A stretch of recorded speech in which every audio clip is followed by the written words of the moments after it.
Let me go ahead and get it launched on Facebook, and Okay, that'd then be cool. get the comments.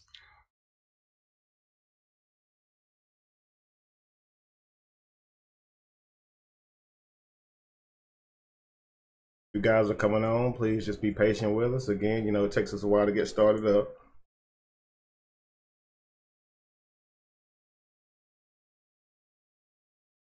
Patient with. Hope everyone has been well. Hope everybody's had a good week, good day.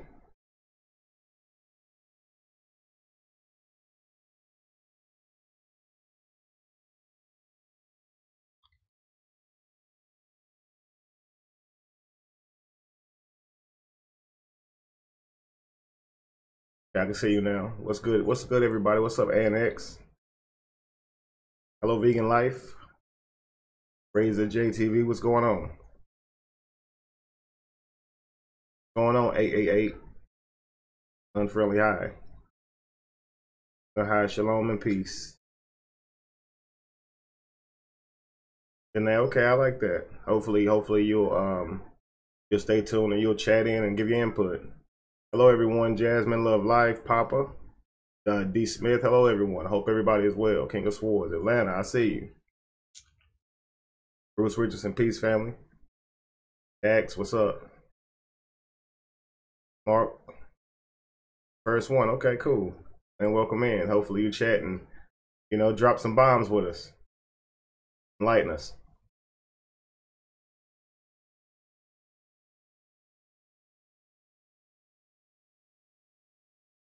Peace, Nathaniel.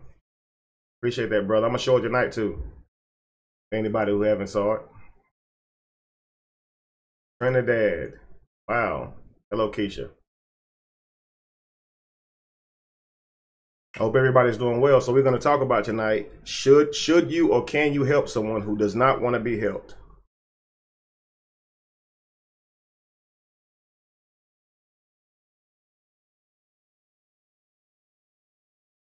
What's up? What's up, Don?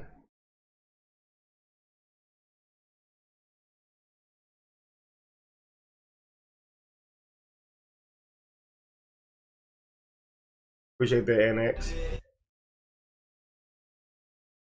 So you guys can kind of answer the question right now if you can. What's up, Q to Mayo? If you can you or should you help someone that does not want to be helped? What would you say to that?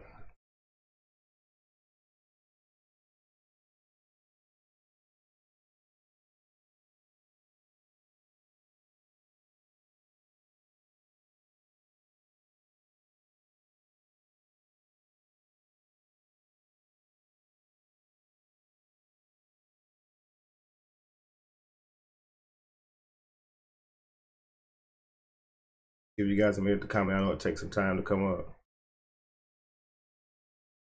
You can try, okay, if you're able to.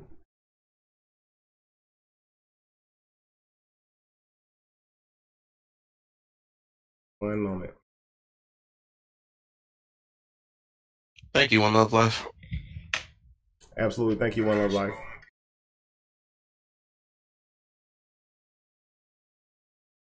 I'm just trying to share this to my personal page, guys. Sorry about that.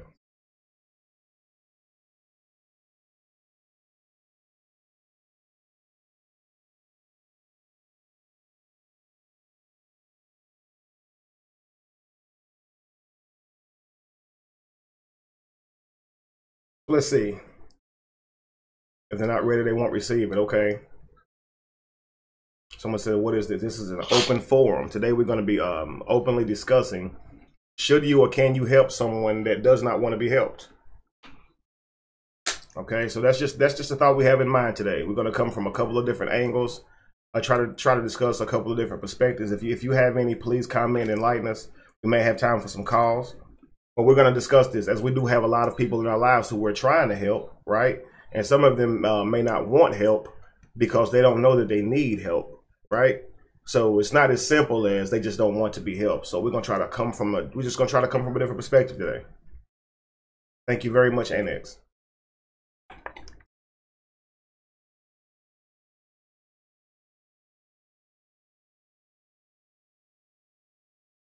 I like that, Bruce. No trolling. Great minds think alike. We are here to discuss, learn, and grow.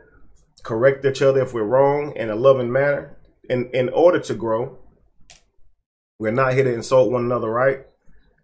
At all. So we're just here to learn, like I said, from each other and grow. We're just trying to figure it out. That's a perspective I like to bring. I like for it to be like an open table for us to bring, I guess, all the puzzle pieces of what we've experienced, what we've learned, to be able to discuss things openly without judging each other. Because, hey, at one point, we were praying to the same things that we laugh about now, you know, so I try to understand from their paradigm as well. So I may laugh at the religion, but I'll never laugh at the individual. You see what I'm saying? Because I know what it's like to be, you know, under that spell as well. So a Black Caesar, what we normally do is send out a link when we do call-ins. So please stay tuned.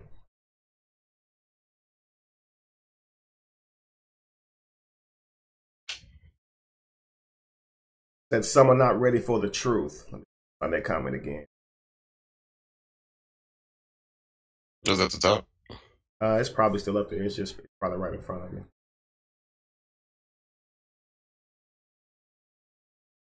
Or whoever you were said someone not ready for the truth. The thing is, how do you know? I mean, you know, technically, who really is ready to hear something that they don't want to hear? Now, don't get me wrong. I know that there are times where someone is more, I guess, apt to receiving some information that they don't want to hear.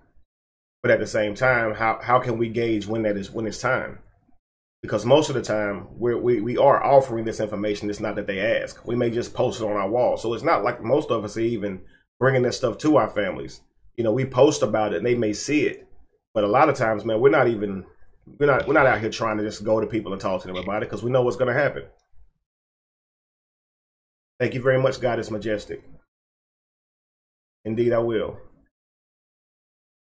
Yeah, you know what's going to happen. We did a show talking about Charlottesville, and I talked about how, you know, unreasonable it is to think that, or illogical it is to think that you're going to go to a group of people protesting who have been raised, okay, inherently to think that you are a bad person, that you are violent, that you are causing a society to be worse, right? To think that you can go to talk to someone like that during a protest and make sense to them. It's impossible.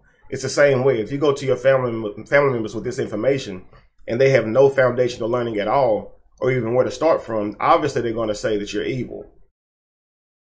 So that's really what's happening. A lot of times is they'll see what's on our wall and they'll respond. But I always say, you know, keep posting because, you know, you're not really technically looking to, I guess, wake individuals up per se. Like I didn't post to wake my brother up. I posted to get out what I knew. I posted because I knew that what I had learned was wrong, and I wanted to, I guess, show people that maybe there was a different way of thinking. So a lot of what I was posting in the beginning was really questions. You know, just I really wanted to question some of the things that we were taught. But I never really went to someone, and I still haven't, anybody in my church personally, about let me show you how Jesus doesn't exist. I've actually never done that. I posted a video, it went viral, and here we are. Now we're just all trying to make sense of it. What do you say, Josh? But you did, like, basically tell them that they were doing holidays incorrectly. Absolutely. Which is something they didn't want to know. Absolutely. Everything that I learned in the Bible that was disagreeing with the church culture, I told them about tithe. They didn't want to hear that. I told them about, you know, and let me just say, I didn't directly confront the pastor about tithe. I was telling other people that tithe was wrong. And then they told the pastor before I could even talk to them and even try to reason my side. And they made an announcement that if anybody was saying tithe was wrong, that they were already wrong. So I just kind of shut down. But Christmas, I definitely went to them and sat down with them and talked to them about. And they told me that they were definitely going to still do it. Hold on, rewind that. So they got in front of the church, like behind the mic, the pulpit, and said anybody saying something about tithes, like we doing it wrong is incorrect. Absolutely. I knew I couldn't win that one because I mean, it's already the pastor of the church saying that, and they haven't got to hear my side, so I don't know how the other person told them, or you know, or what. So all I know is that they stand up saying that, and when I'm standing in the back of the church at that time, you know, and when I heard them saying it, I was just like, wow, I know they're talking about me because I told like 2 or 3 people about it one-on-one. You know, we had met up one-on-one and sat at a dinner table. But you did it with I scripture. showed them. Yeah, I showed them in scripture how when I found out, man, I just went nuts. I just showed like 3 people I trusted. And I'd asked them, like, just keep it between us because I wanted to make sure with them that I was right, that I wasn't just seeing things or whatever. And they always like, man, you look like you might be right. I mean, what you gonna do? And I was like, I'm gonna talk to them about it, but just let's keep it between us. And one of them went and told them because the next thing I know, that's what was being said at church. And I was just like, yikes! I ain't trying to get like set down from preaching or nothing, just because I disagree with something. So I was just like, maybe they know more than I know, but I really would have liked to have had a conversation to explain, my side of it. But hey. On the other hand, oh, thank you very much. Thank you, guys. You know what? You want to show that video real quick, Josh? It might take me a second to. Okay. While you're doing that, we'll keep on rapping. Appreciate that, Nick. I can't see you. Bring all your food stamps. Nick, you wow.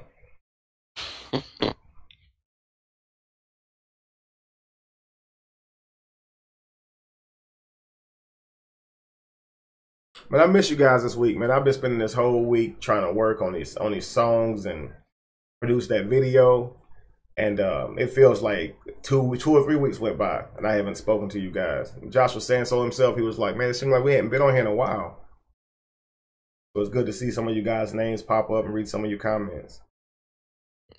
Feels weird. It does. It sometimes feels like that, like every week. I don't know why. It's like we do it every week. So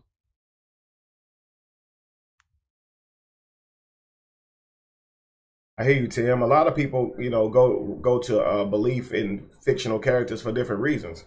You got to think, man. Nobody offers Jesus with just the reward of believing in Jesus. It comes with a reward of hope. Like, why else would you accept Jesus if A, he's not saving you from eternal damnation, B, healing your marriage, right, protecting you from something of some sort, So when you're accepting these beliefs, it's for something to benefit you somehow. And so it's logical that somebody would turn to a belief in something that they feel is higher than themselves because they've been traumatized. People do it all the time.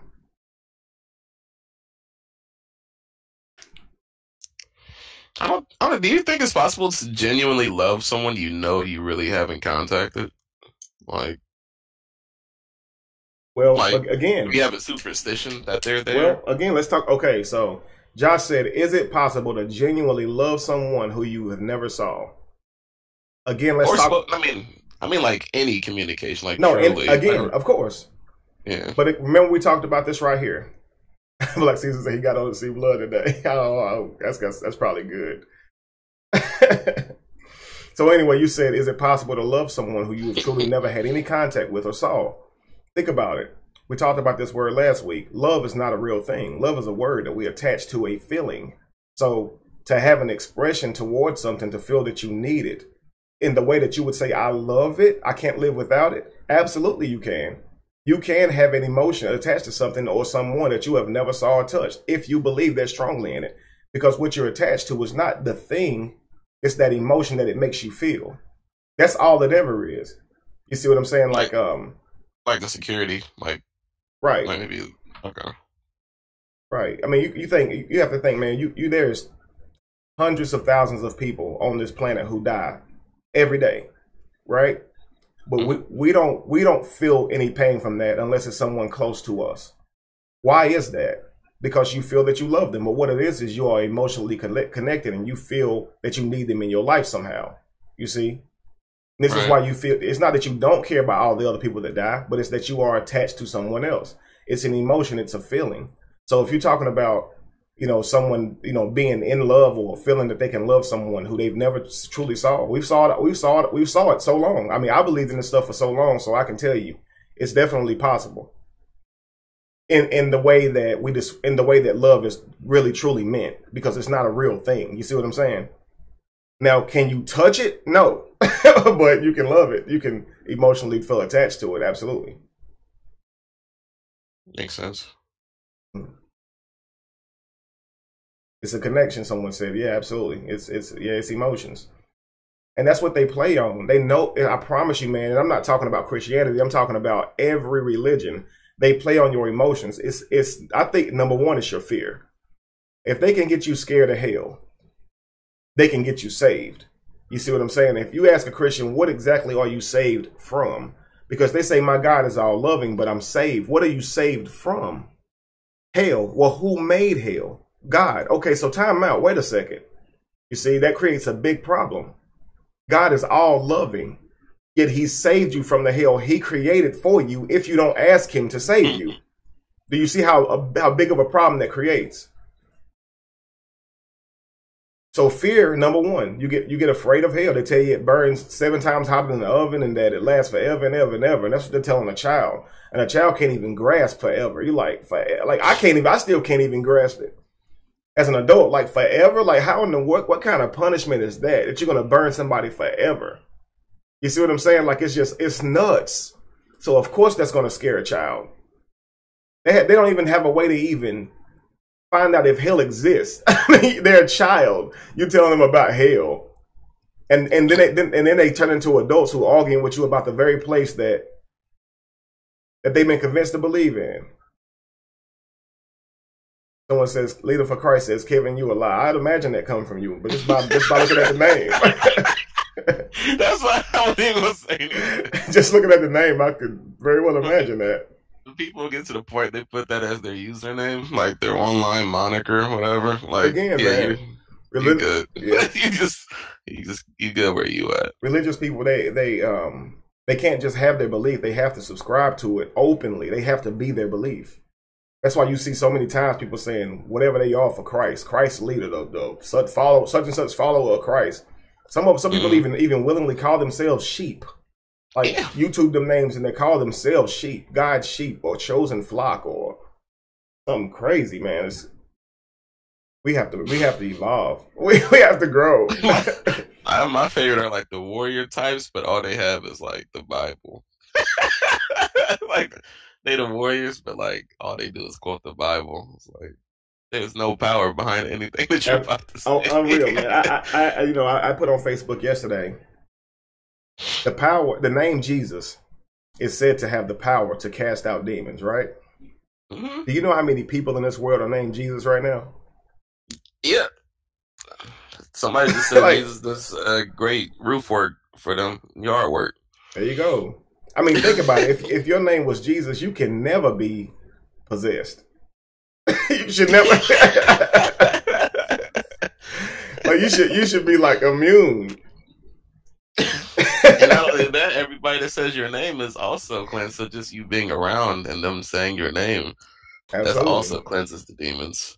Absolutely. Just like you're like a walking water purifier, just making everybody's soul pure. Absolutely. I saw that, and no, I am not. I'm just actually very, very tired. I was working on that video, and I drove several hours to do it. Came back, and then couldn't even drive on the road. Ended up having to get a hotel. Came back, home the next day. But I'm just drained. Yeah. I just actually got up, man. Josh was like, "Where you been?" I was like, crap." I told Josh I was so sleepy it felt like somebody had, backed their car up and put some exhaust under my door. I mean, the crack of my doors. Nah, he does look sleepy, guys. He's not under the influence of anything. I promise. So is the video ready? Yeah, the video's ready. So guys, if you have not saw the video, I want you guys to see this video, and we'll talk about it a little bit after it's over. I want to say first off, what prompted me to do this video and even do the song was seeing all the slavery and stuff that was going on all over the planet. Like I knew it was bad, but I didn't know it was that bad. And I think a lot of us now are being enlightened to it. A lot of people are saying now, like, why do you care now? Like, maybe we just found out. I mean, if you knew, why didn't you tell us, Mr. Smarty Pants? I don't understand people, but thank you very much, Black Caesar. So that is how people are, right? It's like, hey, I just found out about this, guys. I just want to make awareness just for anybody else who might have missed it. Why you want to talk about it now? Right? How you gonna criticize somebody for even if they finally start caring? I'm like, okay, great, let's get it. Don't criticize me for just now coming to awareness or something. What's wrong with y'all? A lot of people, especially since the celebrities made it known. I don't want to go off on tangent, but the chick, I don't want to say chick, the young woman who was, I guess she was in like some kind of sex trafficking thing, and she killed somebody. Mm-hmm. You heard about that story? Say it again. There was a woman. Somebody might know her name in the chat. She was basically abused, and like was going through like sex trafficking when she was younger. And when she, I believe when she was like 16, 17, she was basically being pimped out by a relative, and she killed somebody that she was supposed to sleep with and prostitute herself to. And they basically charged her as an adult, and she's like serving life in prison. She got sentenced when she was like 16. Yeah. So, and she's been serving for like, I think it was like 10, 11 years now. And she's like a model, like inmate or whatever they want to call her, which is, I hate that term. But yeah, she's been serving since she was 16. They tried her as an adult. And yeah, a lot of people are just now starting to talk about her, but she's been in jail for years. But a lot of celebrities are just starting to talk about it. So that's just another example of things we just don't know or hear about until, you know, a wave comes along. And that's how the internet goes. That's just the internet. Right. And so, it's crazy, man, because I was sitting there one morning, man, and I had the beat, and I was just like, you know, what to do. I felt like I had kind of had writer's block. And all of a sudden somebody had, it was actually, I don't want to say his name because he's a celebrity, but he don't want to be saying. I just saw he had shared something about it. And I saw that, and I was like, no way. So I started looking into it more, and I was like, no way. And I felt so helpless because I was like, what can we even do?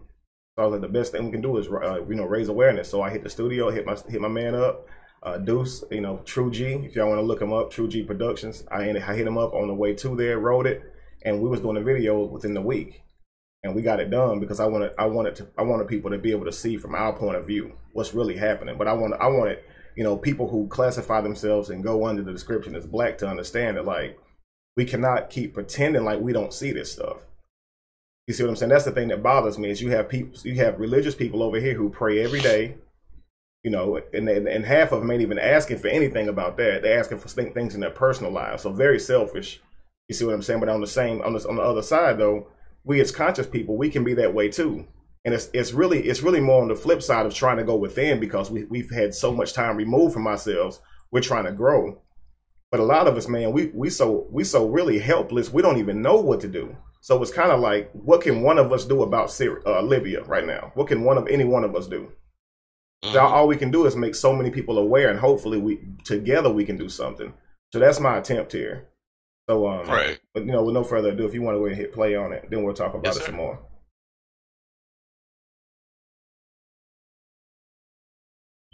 Let me tell you a story. Once upon a time, a man got fucked. That's the story of black people in America. Shit, you all don't know you black people. You think you just people. Let me be the first to tell you that you are all black. You in them shackles. Are you ready to play? Are you the hunter? Are you the prey? Will you surrender? Will you obey? Are you the master? Are you the slave? It's the rap shit. I'm coming back for the lost ones, the ones who getting spit on, stomped on, walked on, barked on, bitten by dogs. It's clear a war is on. We get publicly lynched and don't say shit. March on. We just sit back and eat Skittles and popcorn, acting like it's a movie and our limbs ain't being chomped on, ribs ain't being stomped on. We act like our black ass out here safe in this world, and we really ain't being popped on, really not being bombed on, really not being enslaved, mining for diamonds, and you buy them saying you fucking insane. Preachers preaching they sermons. Wait, the woke talking about ancestors and extraterrestrials like we really ain't being exterminated. We keep it up, we gon' be alienated. Ancestors, we could be changing it. We rather be banging it over hand gestures. Pardon my French, but my ancestors was fucked and given this language. And since then, their ascendants have been living in anguish. Yes, the picture's been painted clear. It's mentally framed in. The gift is to change it. You don't have to live with this painting. Period. Wake up out of your coma. Nice to meet your acquaintance. If we diss the books and get on the page, we see we all been sentenced to slaves. You in the shadows. Are you ready to play? Are you the hunter? Are you the prey? Will you surrender? Will you obey? Are you the master? Are you the slave? The moment these motherfuckers set foot here, decided they white. You get the black. That's the nice name they call you. Let me paint a picture of what's waiting for you on the shore. You arrive in America, land of opportunity, milk and honey, and guess what? You all going to be slaves, split up, sold off, and worked to death. The lucky ones get Sunday off to sleep, but they make most slaves at home. For cotton, indigo, for a fucking purple shirt. The only good news is the tobacco your grandkids are gonna farm for free. It's gonna give a shit later. And I ain't even started. 100 years later, you're fucked. 100 years after that, fucked. 100 years after you get free, you still getting fucked out of jobs and shot at by police. You see what I'm saying? This guy gets it. I like him.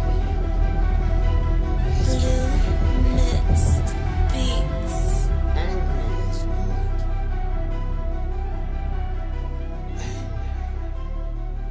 Gets shit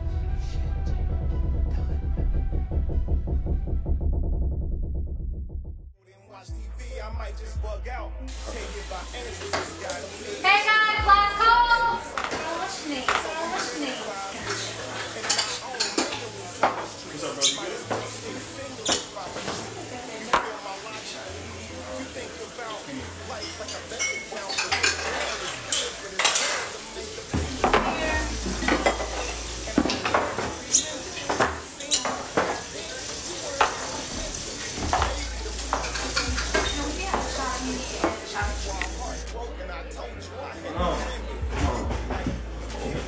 Let me get a shot of Henny. Let me get a shot of Patron too. Yeah, shots of Patron, please. Yeah. Okay. So we're trying to eat like this? Probably. No, I want midnight diner actually. And I want some chicken waffles. Yeah. Okay. Thank you.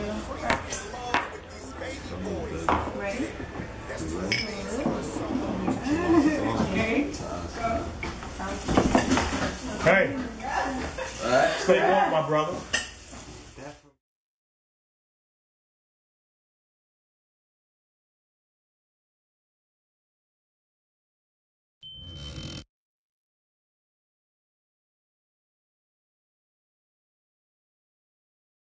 All right, we are back. So, like I was saying, guys, the video, the guys that came together first off, let me just first off thank number one, Deuce, the actual producer. This dude is a magician in the studio. That's True G Productions or Beats, True G Productions / Beats. Trust me, the dude makes magic. If you're in the Charlotte area, holla at him. Trust me. And he's worldwide if you want to get his beats too. And then of course the man who was on the hook that's New York, and man, his sound was just great. I had the hook and I had done it, but I didn't really particularly like how it sound. He came in the studio and he was just telling me, he was like, man, you should have did a little bit like this. I said, why don't you go in there and do it for me? Let's just see how it sounds. He went in there and he did it. I was like, man, dang, let's just keep it like that. So that was just amazing. Just to see the people that came together, man, to help me produce this was just amazing. Thank you, young elder. Chelsea, the lady who did the makeup, she was amazing. Bree, the singer who came by at the last minute to play one of the female actresses, Latoya, who played a female actress. I just special thanks to every one of you guys. I know that, no doubt about it. Everybody that contributed. To me, I've never had that many people come together just because they believed in something. You see what I'm saying? So to me, it was just powerful. And I want you guys to understand, if we continue to come together to try to raise awareness, I need you guys' help simply by just sharing the video. Make it relevant. Make people have to see it. We have to let, it's ugly. I get it. You see what I'm saying? And it's hard to talk about without sounding pro-black. If you go under the classification, or if you have melanated skin and you talk about the slavery that's going on, that's obviously aimed at predominantly people of color or melanation, however you want to look at it. It's hard to even say because I don't believe in that stuff, but I'm trying to relate to everybody else. They're obviously the target. You feel me? So even if you classify yourself as just a human being, you understand that the human beings who have darker skin, right? They get attacked, and we know this happens. And so when you talk about it, people start saying, well, you're angry at white people. I'm angry at people who enslave people, period. You see what I'm saying? So it doesn't matter who does it. It needs to stop. It's not right. And I wish there was more we could do. I really do. Thank you very much, everybody. Did somebody say you were angry at white people for that video? Well, I see people saying he's obviously angry on the video. People always gonna say that. Right. I understand now. Obviously within that video, I am angry. Number one, at slavery, absolutely. And it's funny that someone would criticize me for being angry at people's lives being stripped from them, their freedoms being taken from them. Absolutely, I'm furious about that. But am I walking around angry at people at the supermarket? Heck no. My anger is directed in the right place. I learned a long time ago, man. Back especially when I was boxing. You can't get in the ring and be mad and try to fight the person. You have to channel the anger into something positive, or channel the anger directly. Especially if you're in the rings, the moment you get angry is when you're gonna start getting beat. You see what I'm saying? You lose focus. My anger doesn't work like that. I'm more focused on a solution, not point my anger at anyone that's not even causing the problem. That's silly, and it's counterproductive. We need to understand we need to first find out what the problem is. We know who we see on camera enslaving these people, but who's behind it?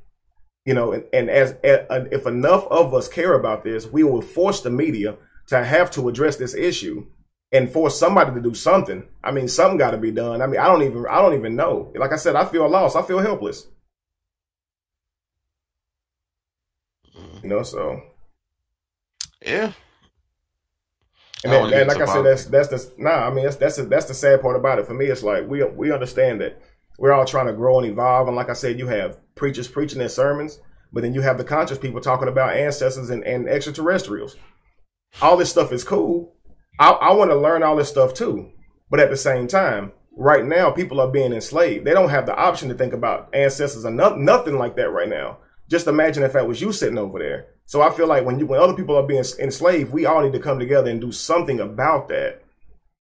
I mean, and again, I know a lot of us are sitting here lost. We don't know what to do. I mean, but dang, we need to raise awareness to it. Somehow, maybe somebody knows what to do. Yeah. Starts with awareness. Somebody asked me, what are you doing? What the heck do you think I can do? What you mean? What am I doing? I'm trying to raise awareness, but I can't hop on a plane and go to Libya and free nobody. What you mean? Not me personally. The thing about it, man, is we And people think since you talk about it, like you have to be the one to be the you have to be the army. Like you have to act as the single army. I wouldn't even have the capability. I'm saying even if I was willing, I wouldn't have the capability. Like I'm gonna go get a ticket to Libya. Like you know what I'm saying? Like just my kids. I'm going over here to do what?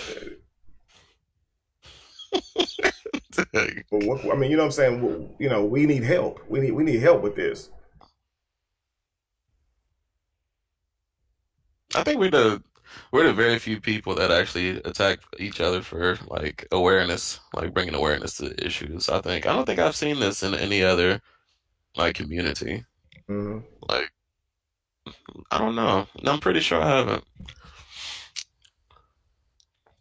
I don't But know, man. again, I think if we start understanding, man, just to say that for you guys to understand, we're trying to change the actual light page or the ex Pastor Kevin Wesley page to something different.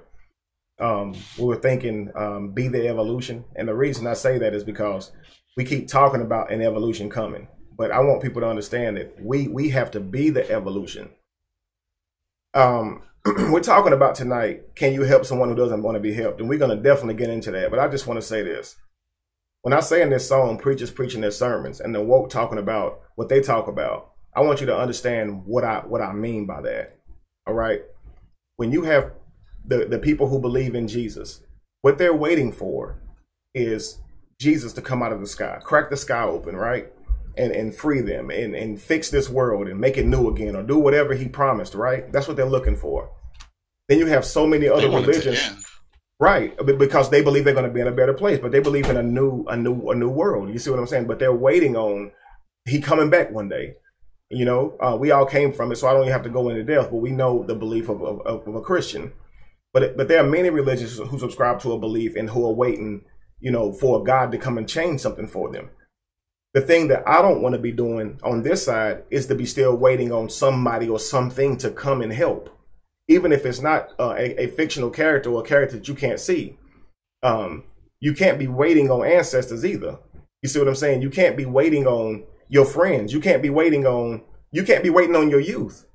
You have to do what you can too. You see, we even say focus on the youth, but if you're sitting here waiting for somebody else to do something, then you're no better than the person that's on their knees praying to somebody who don't exist. If you're not active, you know, that's how I look at it. Because the only way we can make change is if we get out here and do it. We can talk about it all day, but are we willing to actually get out here and really change things? And again, that's not to say I have all the answers, because honestly, I don't. A lot of times I'm looking for answers, you know, but I care enough to try, and a lot of you guys do too. So, you know, my thing is let's stay awake. Like I said, let's not go to sleep. Let's keep the world conscious about what's going on every chance we get, so we can try to make more people aware. And we may find somebody who can do something, you know, who knows a little bit more than we know. But we got to keep on posting and doing what we got to do to raise awareness to it. That's really all we can do. But at this point, I think that's a priority over really anything. right. It's funny because people say you have an obligation to speak about these things because you have a platform, but then you'll speak about these things because you have a platform. And you'll be like, nah, that's not enough, bro. What do you do? What are you going to do about it now? It's like, you can't ever win with people. That's the thing. That's why I like blocking people. In short, I just like getting rid of people. Well, That's it's it. funny, man, because it's like even if I put a post on Facebook and say, well, all this slavery going on in this world, what's up with all these guys that y'all pray to? Why are all of them letting it happen? Whoever it is we praying to, why is this happening? This gets turned at me. I'm angry, obviously, but that still negates the point. Like you know what I'm saying? Like, you're still not even answering my question. Why don't they care? You see what I'm saying? Like, people shouldn't be able to take people's freedom just because they want to and sell them for $400. That's not right. And if we were over there, we want somebody doing something about it. It all goes back to selfishness. It all goes back to selfishness. Like, God is helping me in my life. You don't know what he's done for me. It doesn't matter. I don't care about what's going on over there. He's my God. I don't question him. Granted, you should question the whole thing, but people are not going to use that opportunity to question what their God is doing to help other people who are in more need than they've probably ever been in their life. So, but this is the selfish thinking, especially here in America. Ooh.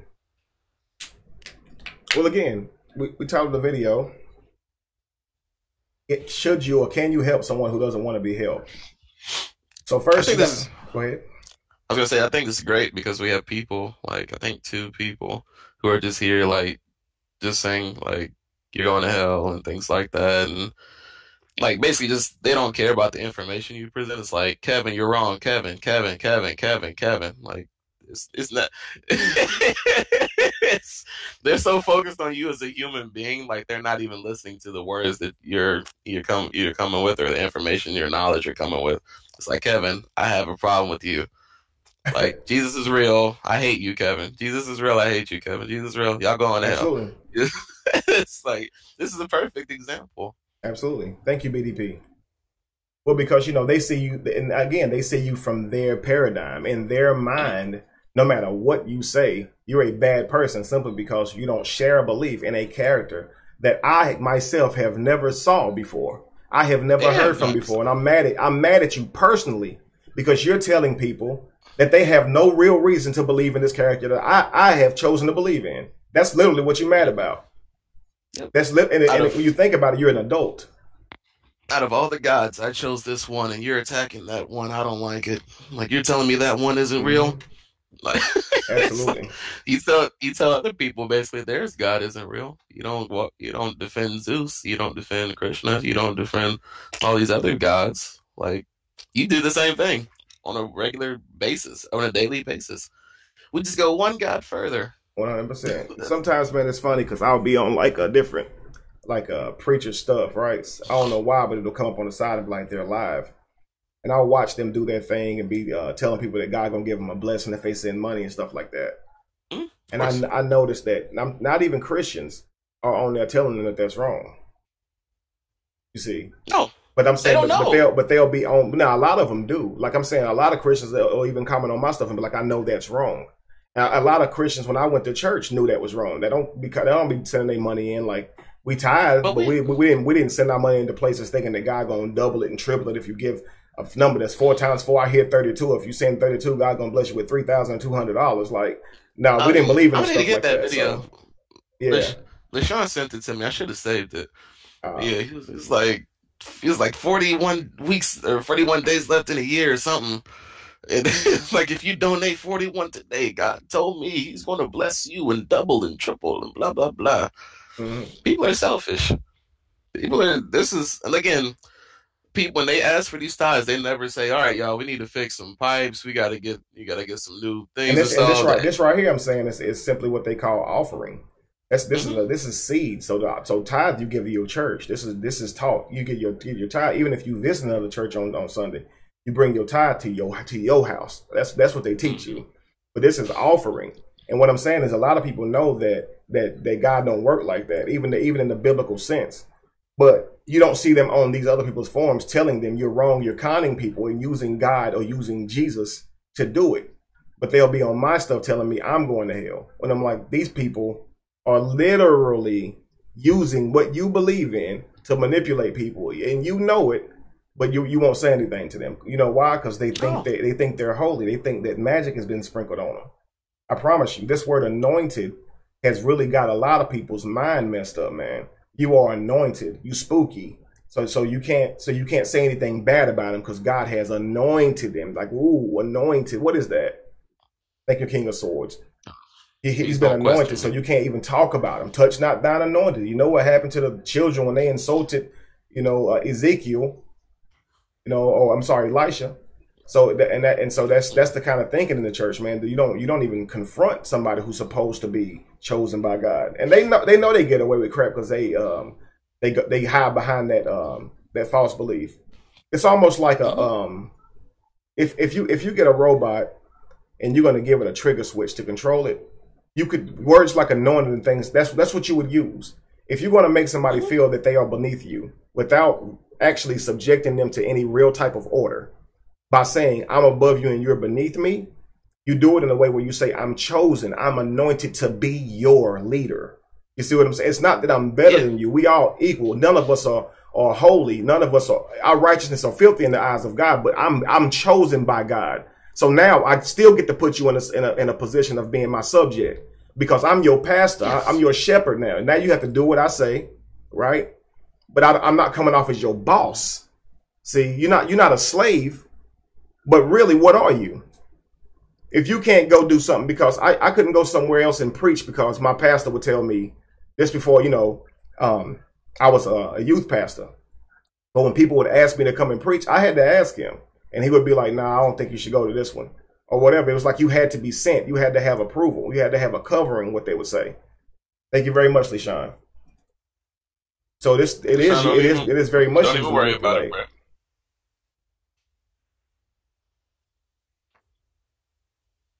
Absolutely.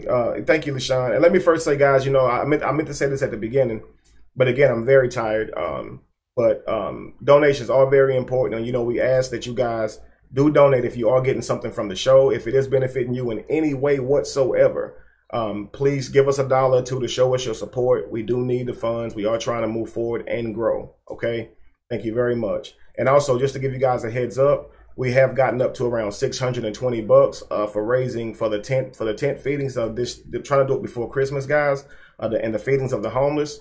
Again, we're trying to raise $10,000 so we can really get out here and feed people. That is the goal. Please, consider donating so you guys can be a part of helping feed somebody. Okay, so I want to let you guys know that in advance. Also, I started a Twitter. Everybody keeps saying, Kevin, get a Twitter. So I got a Twitter. Yeah, I started a Twitter, man. Let me give it to you. It's I am Kevin Wesley, just like my Instagram. And if you guys have not followed my Instagram, please do that as well. Let me give you guys what this thing is called. It is called a thunderclap. Basically, what you would do is you would go to my my Twitter and simply just subscribe to me or follow me. I don't know what you do on Twitter. Do you follow or like or subscribe? What is it called when you on Twitter? Yeah. I think it's follow. Okay, so if you guys will go follow me, what I'm trying to do is I'm trying to raise awareness, of course, for Libya. If you guys will go follow me whenever I go post, please just help me share it so we can raise awareness. I'm trying to use every platform I can to try to make people aware of what's going on. That's thank you very much, Black Queen. Hey, I'm willing to do it, bro. I care. It's somebody got to do something, man. I'm trying to do my part. I would never say it's too much if I was sitting over there. You know what I mean? That's kind of how I look at it. Honestly, man, I posted on Facebook the other day, Josh. I feel like I need balance. I feel like I have dove in so much into looking at the negative things in the world that I don't know how to pull back and really I don't know. I can't get them off my mind, man. I really can't. So all I know to do right now is just try to help the unfortunate people, whether it be in Libya or the people who live in my community who don't have food. Thank you very much, Tim Thomas. That's I don't know. That's all I can focus on right now. So I'm trying, man. I'm trying to get some balance. But thank you to everybody who's helping me during this time. I'm definitely fortunate to have you guys as my friends and everything. So support is everything. So what was you gonna say, Josh? I wasn't gonna say anything. I did want to thank the people that just contributed. Tim Thomas, thank you, brother. Yeah, and Black Queen, thank you as well. Thanks again, you guys. So let's get into it, guys. Can you or should you help someone that does not want to be helped? Can you or should you? We're supposed to have Coach on too, by the way. Yeah, he should be coming on soon. Yeah. So I want to talk about it from a perspective, obviously from let's just kick it off with religion. If someone does not want to be helped when it comes to religion, should you or can they even be helped? You have to consider this. Some people who need help, they don't know that they need help. You understand? So some people have been conditioned. They have been in a way of life for so long, they don't know that they need help. I'll be honest with you.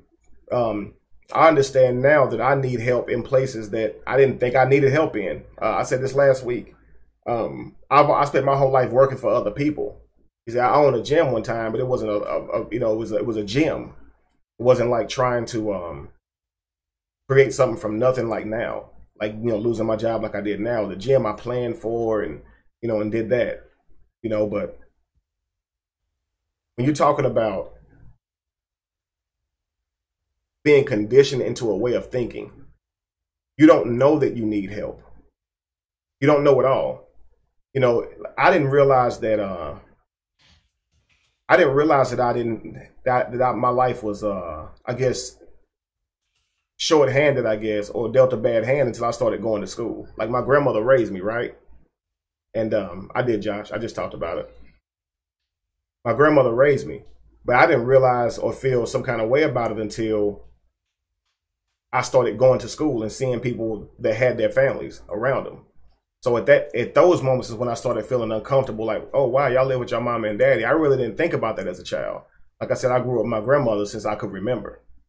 You know, so in my life at that moment, I didn't realize that I needed help. There's a lot of people right now who believe in religion and they don't realize they needed help. If you'd have talked to me when I was believing in religion, I wouldn't have known I needed help. So I would say, yes, you should still try and help them because you care about their freedom, their mental freedom. Now, you don't have to be forceful with it, but like I said, you can care enough that you can ask them a question here or there because they're going to care enough that they're going to try to save you, right?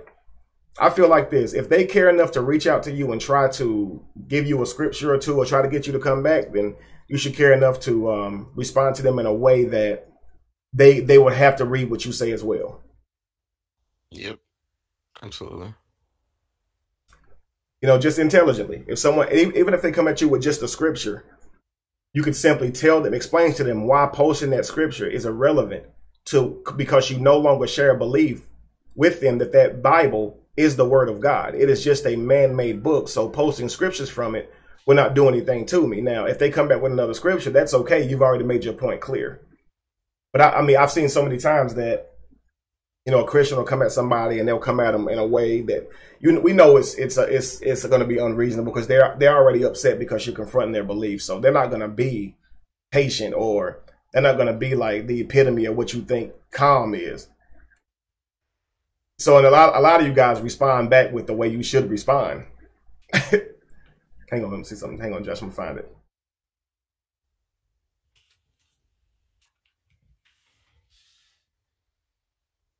Man, and she said the first pastor she ever knew chased her around the church, church pews after, trying to put their hands up her dress. That's wild. That was sick. It is, and you know what's crazy because we know that even when you're in this religion, that there are so many people who do this. But we break it down to they have a problem that God can help them with. You see what I'm saying? Now, if they didn't subscribe to their religion, they would be a pervert. But if you're in the church, you have a demon you're dealing with, or a thorn in your flesh, right? Thorn in your side, however you want to put it. They give you breaks. They give you passes consistently. Because you're anointed again. God can still use you. And a lot of people will know these things about you, but they won't even say anything out loud because they have been taught that, you know, a brother doesn't expose another brother. A brother covers a brother. So if I see you doing something that I know you shouldn't be doing, and you're supposed to be a man of God, so to speak, I should protect you. I shouldn't tell everybody I saw you coming out of that hotel room with Sister Annette. Like the police. Right. Yeah, absolutely. Kind of the same code. Yeah. It's taught indirectly. You cover your brother. You don't expose your brother. How they teach you.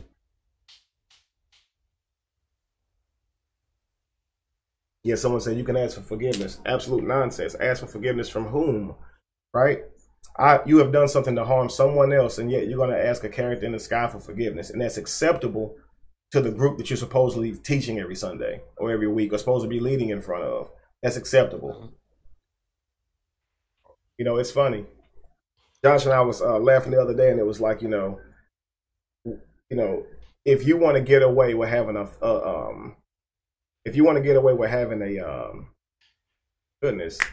imaginary friend, just name him Jesus, and you'll be absolutely fine. And it's crazy when you think about it, that you can be walking up the road talking to Bill, your imaginary friend, and everybody will turn around and look at you like you're crazy, right? If you're talking to anybody, especially within our paradigm of where we live, if you're walking up the road talking to Jesus, you're absolutely fine.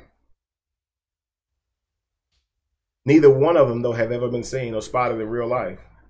We still need to do a video on that.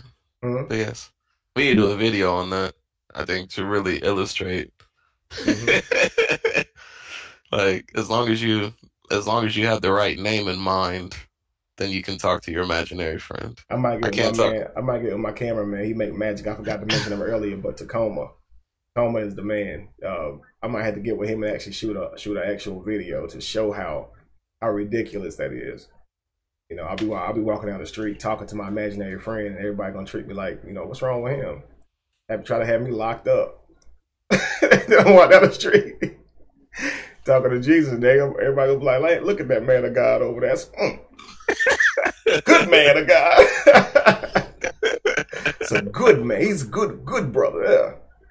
Yeah. He has morals. I can trust him around my children. Really?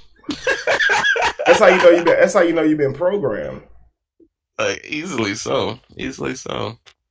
You know, you think about it, man. Just imagine when you're raised up. And again, guys, we're talking about helping someone who don't want to be helped. And all these things right here contend with that. You're raised up and you're watching TV and you see all this imaging. You see what I'm saying? This imaging tells you how to look at things, whether it's positive or negative.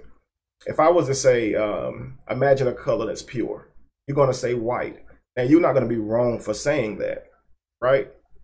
Because this is what we have been taught. In our culture, white is purity, right? This is why your wife wears a white dress, right? This is why Jesus is white as snow, right? Or, you know, whatever. So white is, I said Jesus is white as snow. I'm so tired. That's funny. I'm so tired. Oh my God. This is white as snow. Oh my God. Why you got into the singing thing though? You know what? With all due respect, Mary did have a little lamb whose fleece was white as snow. Jesus' mother's name was Mary, so you know, kind of works. It kind of works. It's not a reach. We know white is directly associated with purity. We know that, right? If I say imagine a color that's right, because we've been taught white this. Is void of color. Right, absolutely. But most things in life, in our reality, that are white are bleached. You understand what I'm saying? So even your foods, they are bleached, right? Yeah.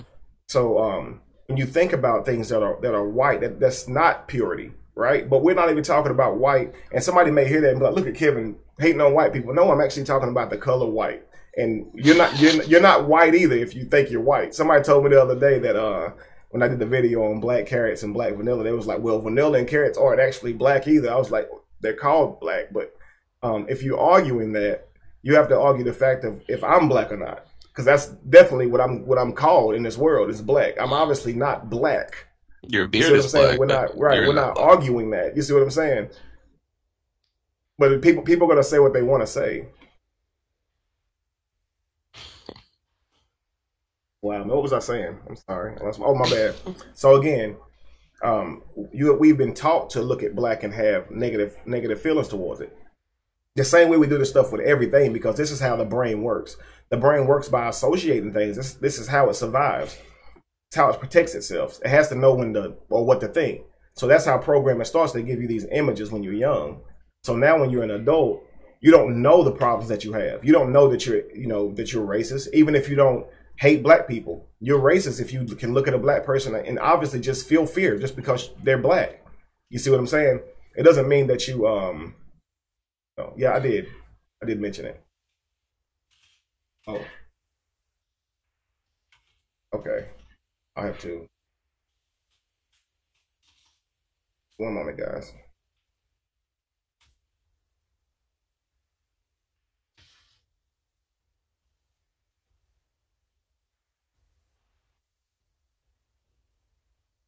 Okay, guys, I'm sorry. So I mentioned the Twitter account for Thunderclap, but I didn't mention the date. The date for that is going to be December the 6th at 9 p.m. I think that's when you guys, would follow or something like that. I'll wait for more information to come to me.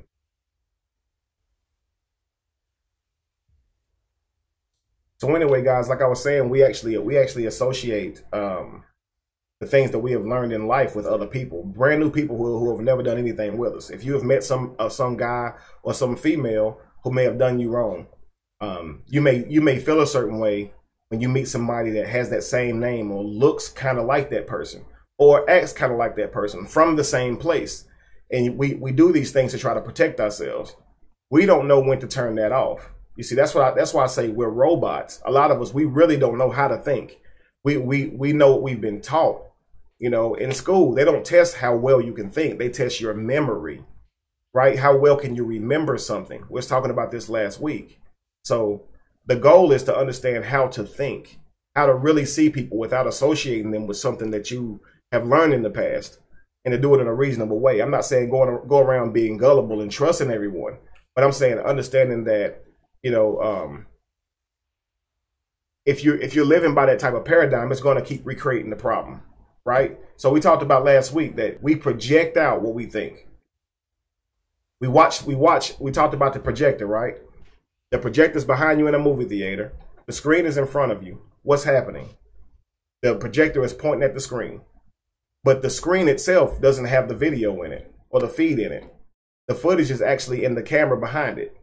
And so that's what we're doing with our reality. When we look at someone, we see them based on our mindset. You see, so if you are a person who goes by the classification of white, and you've grew up seeing all these videos or seeing black people on the news being portrayed in a negative manner, and you see a black person, what you're going to do is you're going to associate what you have learned with what you have saw. You see, even though someone wasn't saying this is how black people are, the sheer fact that you saw this over and over, when you see that person, you're going to associate that with that. You see what I'm saying? Is that making sense, Josh? Or are you doing something? Yeah, I knew it. I knew it. I always get you at the wrong time too. You really do. I just started typing like just one message to someone, getting my thoughts together. Then you ask me if you can rephrase it. I'll gladly answer. But now Felicia said she got me. I was just hoping I was making Shut sense. up, Nick. Though. I'm not sleeping. Nick, I'm with you, bro. I'm the most attentive party here. Damn it. No. How funny, man. Eating chips. No, that was Lorenzo's microphone eating chips. Where is Lorenzo? I might hit him up too. A leader for Christ says Jesus saves, right in the middle of all of that. It's like you're using your belief. You have nothing to substantiate that claim at all. I know it feels good. I know it feels good to be saved. I once operated by that belief. But again, you've never saw hell. You don't even know what you're saved from. You know, if you don't mind, tell me what you're saved from. Jesus saves us from what? What is Jesus saving us from? Be nice to know. Himself. That's the honest. It's the honest truth. I'm gonna save you from my dark side if you just accept my light side. Star Child said, do not forget their home training, the racist lessons they learn from their parents, friends, and peers. You are absolutely correct, because the parents will teach you to be racist, whether they mean to teach you to be racist or not. Even if they're not teaching you that black people are inferior to you or them, they could be teaching that black people are scary simply by being afraid of them. You see what I'm saying? So if your child is in the car with you and you go by being white, and you see a black person near your car and you lock your doors and you don't do it when another white person's around, your child's going to notice that, right? So all you can do is give your child your brain. This is why you have to consistently be growing your brain and growing out of your paradigm, because you want your children to be better than you, right? You want your children to be able to go out into this world and be better than you. You don't want to unless you're God. Right. Unless you're God, then of course you're going to make them way less than you so you can be God. Mm-hmm. You know, but if you are a loving parent, you want to give your child, everything it needs to be able to go out into the world and survive. And again, do better than you, not fall into the same traps as you. But if you're only giving your child your paradigm and you refuse to grow, your child is absolutely going to fall into the same traps as you, unless they come into contact with someone who teaches them differently. And by that time, it's going to be very difficult because they've already learned from you. And you didn't teach it to them. Like, nobody taught me how to mishandle money. Nobody taught me that. I just did. When I first started making money, when I first started working and stuff, I burned a lot of money buying stupid stuff. Nobody taught me to do that. Nobody personally got over me and said, Kevin, here's how you burn money. Buy a bunch of stuff you don't need and you're going to regret it later. That's not how it happened. You know, I had nobody to teach me how to manage money, though. Had I had someone to teach me how to manage money, I think it's safe to say I probably wouldn't have made as many financial blunders as I have in my life. Had I known better. That's why I say it's very important that we always be willing to grow and learn so we can teach our children. I mean, even now, I mean, we try to post and we try to, get on Facebook and get on other platforms to try to teach the truth and help our people. And when I say people, I mean humanity, period. But we forget about our children. And that's why I said we got to start holding classes with our own children. We got to start sitting down with them and teaching them how to critically think. You know, how, so they can't fall into the same traps we fell into. People said, click on the link. I'm not trying to get these people on right now. Coach, I sent you the link if you saw it. Also, part 2, Coach, if you can hear me still. Think we might be trying Skype soon. I might mess around with Skype since I got laid off from work, so we can get that adjusted this week. Josh, did you see my previous messages to you? Raina, I don't think so. Are you talking about on here or on Facebook or something?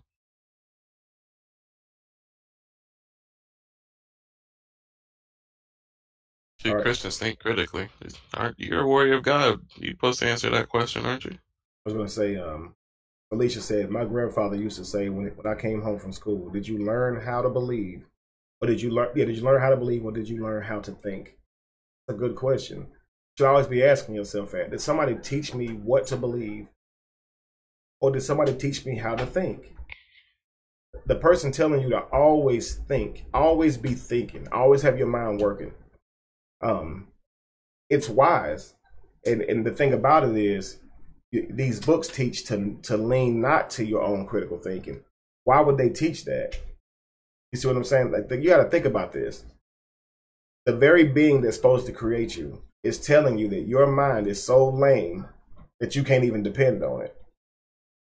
Like, wow. And then you have to blame the manufacturer. Absolutely. I hear you, Ma. I bet it was. Yeah, teach your children on lose logic. Yeah, you have to blame the manufacturer. How can you create me and then tell me my brain ain't even good enough to trust itself? Like, dang, man, you really, again, man. I asked you a couple of weeks ago, Josh. I was like, if you were to create your own beings, would you create extra sicknesses and stuff for them to have to be afraid of and die of? And you said no, I wouldn't. And I asked you, would you create them to be a lot weaker than you? And you said no. I said, would you create any new atmospheric type things that they would have to need to breathe or live? And you said no. But a God did. So this God that people believe in created people, also created sickness so they can get sick, also created them to need oxygen to breathe, also created them to need all this other stuff that it doesn't need itself. Why? Josh, you wouldn't even know how to even think of something that something should need. Thank you, Candy. You see what I'm saying? All right. So you have to think, man, why would you make me so inferior? Obviously to appear superior. Or you've been taught this character exists and you've been taught it to make you feel inferior. If you are taught to not trust your mind, where's that going to get you? What you going to say?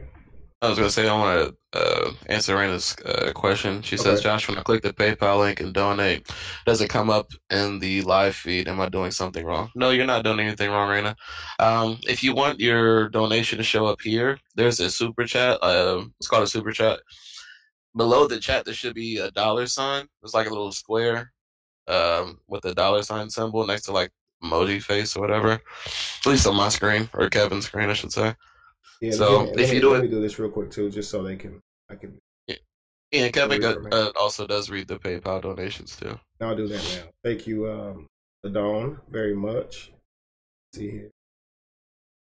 Thank you, Johnny. See here. Zuri, thank you. Tori, thank you. Victor, thank you. Brian, thanks. I didn't see it yet. I'll be looking for it.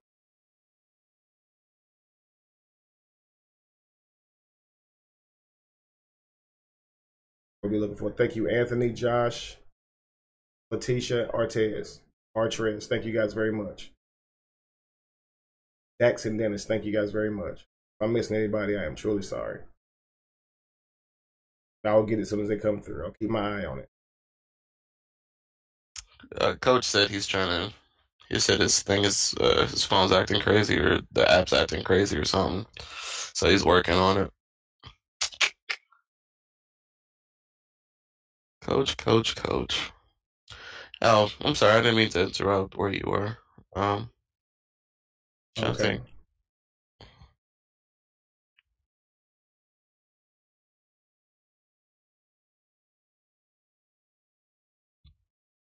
Okay, now let's see here. In the words, so you said what happened? Why the sudden change? Can you answer for me, bro? What do you mean by change? Are you asking me why I changed from religion, or why I left religion, or like you got? I don't know. I don't know. Please explain what you mean. Why the sudden change on what? I hope not. This is I guess I'll be happy to answer. I guess. Man, I hate it because it's like I know we've been over it a million times, but I don't know if other people have, so it's not fair. Yeah. It's like, man, that's why I say we need to do like a facts video and like frequently asked questions video. Just just watch that first. Absolutely. Where's Jamar? I don't know. The last few weeks, I know last week he was studying for something, and then the week before that he wasn't feeling well. Yeah.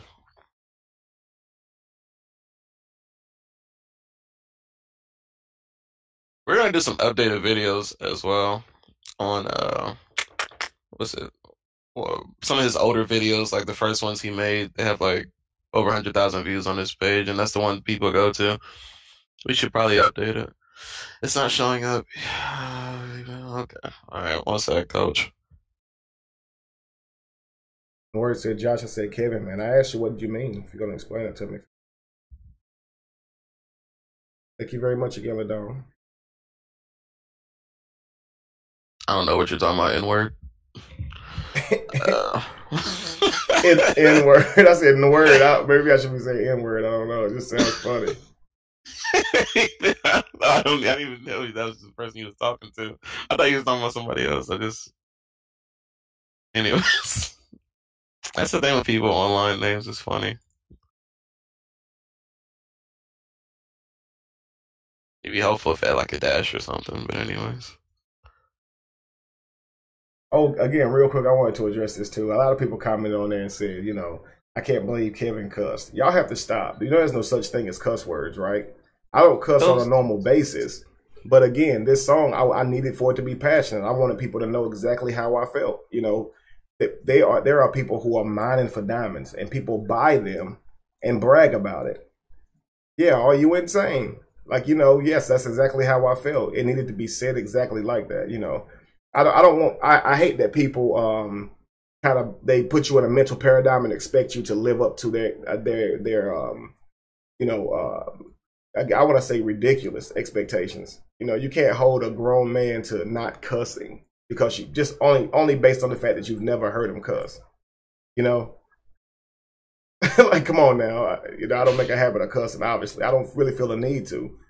And that's really why I don't. Not that I feel it's wrong, but we have to understand that curse words are not real. Like, you're still giving man power if you believe that curse words are real. Like, who taught you that? Like, I understand that you're dealing with a world of people who still believe in that stuff. So respectfully, because I know how they will receive me, I don't. But in my mind, do I feel bad when I think a cuss word? Not at all. In my mind, if I say a cuss word, do I feel bad? Like, bad person somehow for using a word that somebody said is bad? No, I don't. I don't feel a single word no more than if I say a random word. No, I don't. I know people take it a certain way. So yeah. Clamp, you honestly, trust me, you wouldn't believe it, man. People actually commented and said that I don't know about the cussing though. I just don't. And I get it. People, it's their paradigm. So I don't think they're wrong. I just think that they're being unfair and judging me based on their paradigm. But we do this to each other on a daily basis. Sean said they're not ready for General Sarasetti on the cussing. my thing is like I'm talking about actual slavery. I'm talking about people we've been talking about how the Bible, right, talks about slavery as if it's not wrong. And you see how we can get crunk about that, right? We can get really stirred up about that. But this video is talking about slavery and how it's happening right now. And all you heard was that I cussed. Like you didn't pay attention. You know, we out here being killed, and you asked me about me cussing. What was that word you just used, young man? Unreal. Y'all tripping. After the slavery. Yes. Okay, I wasn't sure. There he goes. Okay, I hear him now. That's the brother coach. Hold on, let me get things set up. I feel like it's been a while, coach. How long has it been since we had you on here, man? It's been a couple of weeks. It's been about 3 weeks. And I'm at a slight disadvantage today because I can't see the chat line. Oh, man. But I might be. I don't have my laptop with me. Oh, okay. I'm in an undisclosed location. Okay. Okay. You know, it's funny. Like, it'd probably even been better if you didn't say that.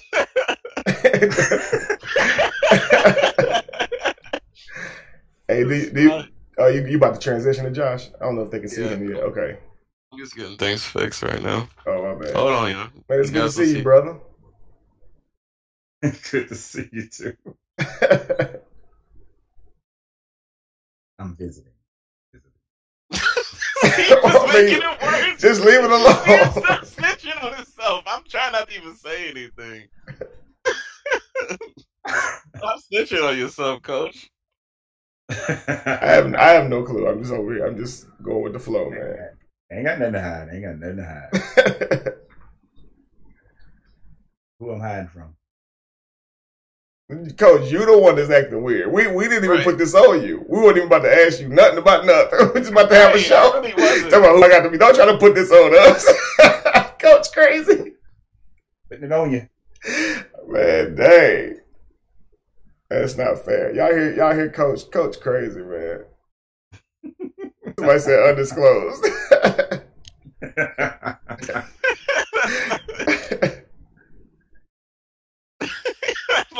I'm like, this is what happens when you guys get a successful business. You forget the street rules. Man, so who else supposed to be scared? You the one said it was undisclosed. We didn't say that. I was just messing. Nah, I know, man. Them just jokes, man. Oh, you know I know, brother. What's going on? I can do something. There's another I can figure out. I'm doing. You said what, brother? Kevin. I'm here. I got it straightened. I don't know what happened. Okay. Lorenzo, can you hear me? Yeah, I can hear you. All right, so let's get into it, man. We're going to talk about. Well, let me say this first, Lorenzo, guys. We had planned an event for the 3rd, which would have been today, of course, in Atlanta. Myself and Lorenzo going to hold an engagement where we talk to people about religion, just on what to do next, right? That's kind of the topic. So we have our things so prepared, but the problem with these places are you have to get the tickets or we cannot rent the venues. Okay, so a lot of people say, Kevin, why are you charging? You guys have to understand that I'm not charging, but we do have to rent the venues and I do have to travel there. So if we're going to meet up and have public, discussions and shake hands in public and things like that, you have to understand that you guys are going to have to contribute, So we couldn't do them in time. And so I had to move the date back to keep from having to pay a charge for that. Okay. They charge you if you have to cancel. So I pushed the date back to the 17th. And unfortunately, Lorenzo's not going to be able to make that date. So hopefully the next time Lorenzo will be able to be there with me. I really wanted him to be able to be there. I'm still trying to work it out to push it back for when you return, Lorenzo. That'd be great. Yeah, I really want to have you there. I really want to be there because I love the primary topic is very on point, and it's something that I've been talking to a lot of people about recently and did a couple of videos on. Right, and it could have been short notice. A lot of times people post for this stuff you know, a couple weeks or months in advance even, you know, so it was short notice. And don't get me wrong, people did, you know, purchase a ticket and they were okay with me rescheduling, and I'm thankful for that. But we just didn't sell enough to be able to do the event. You have to sell a certain amount of tickets in order to be able to book the event. That's their rules, not my own. So, yeah. So with that being said, let's talk about it, guys. We want to talk about. Thank you, Sade, for saying you understand. I'm hoping you guys do. But we're talking about, you know, can you help someone who does not want to be helped, or really should you? You know, Lorenzo, I think about this in a couple of different ways. I explained earlier that sometimes someone may not know they need help, but what is help exactly? You know, we all have people who ask for help, but do they really want to be helped? Like, do they really want to be helped as in you give them something, or do they really want to learn how to help themselves so they don't have to come back to you for help again? That's why I learned how to understand the type of person I'm dealing with. Do you just want me to do you a favor, or do you want to learn how to do something so you don't need me no more? Because you give a man a fish, he'll never go hungry, right? I mean, he'll eat for a day. You gotta. Right. I prefer somebody who wants to be taught. To me, that's real help. You just asking me to supplement you on something. Is that real help? I mean, I don't know. That's kind of how I look at it when you use that word. No, I'm with you. And I mean, the thing about it is that you're talking about people who they say that they want help, but in truth, that's not what they're really saying. They're just saying they want you to give them something. They want you to take care of me. Right. I want you to do this for me. I want you to make everything right for me. But people don't realize that they have a greater power within themselves to be able to do most things for themselves. What did Harriet Tubman say? That, you know, even though she freed thousands, that she could have freed 1,000 more if they only knew that they were slaves. They only knew. And that same sentiment goes in almost every facet of life.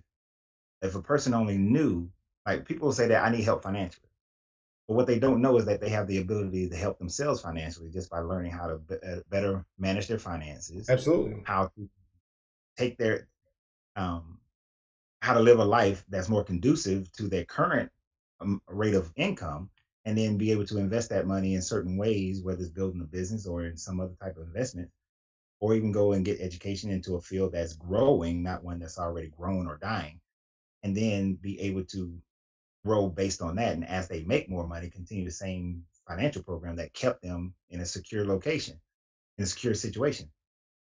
But people don't want to do that. It's like they don't want to do the work. They don't want to do what's necessary in order for it to happen. So when we talk about helping people, and especially when it's coming out of a certain consciousness, coming out of any mindset, most people are happy to stay in the misery that they're in and not truly want help. Usually the ones who want help are the ones who went through so much pain that something happened that pushed them over the top, and now they want help because they don't want to experience the pain anymore. So we can help people the ones who don't want to be helped.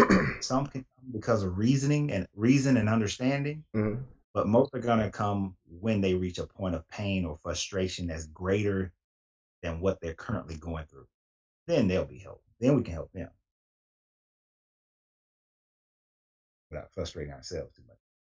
That's understandable.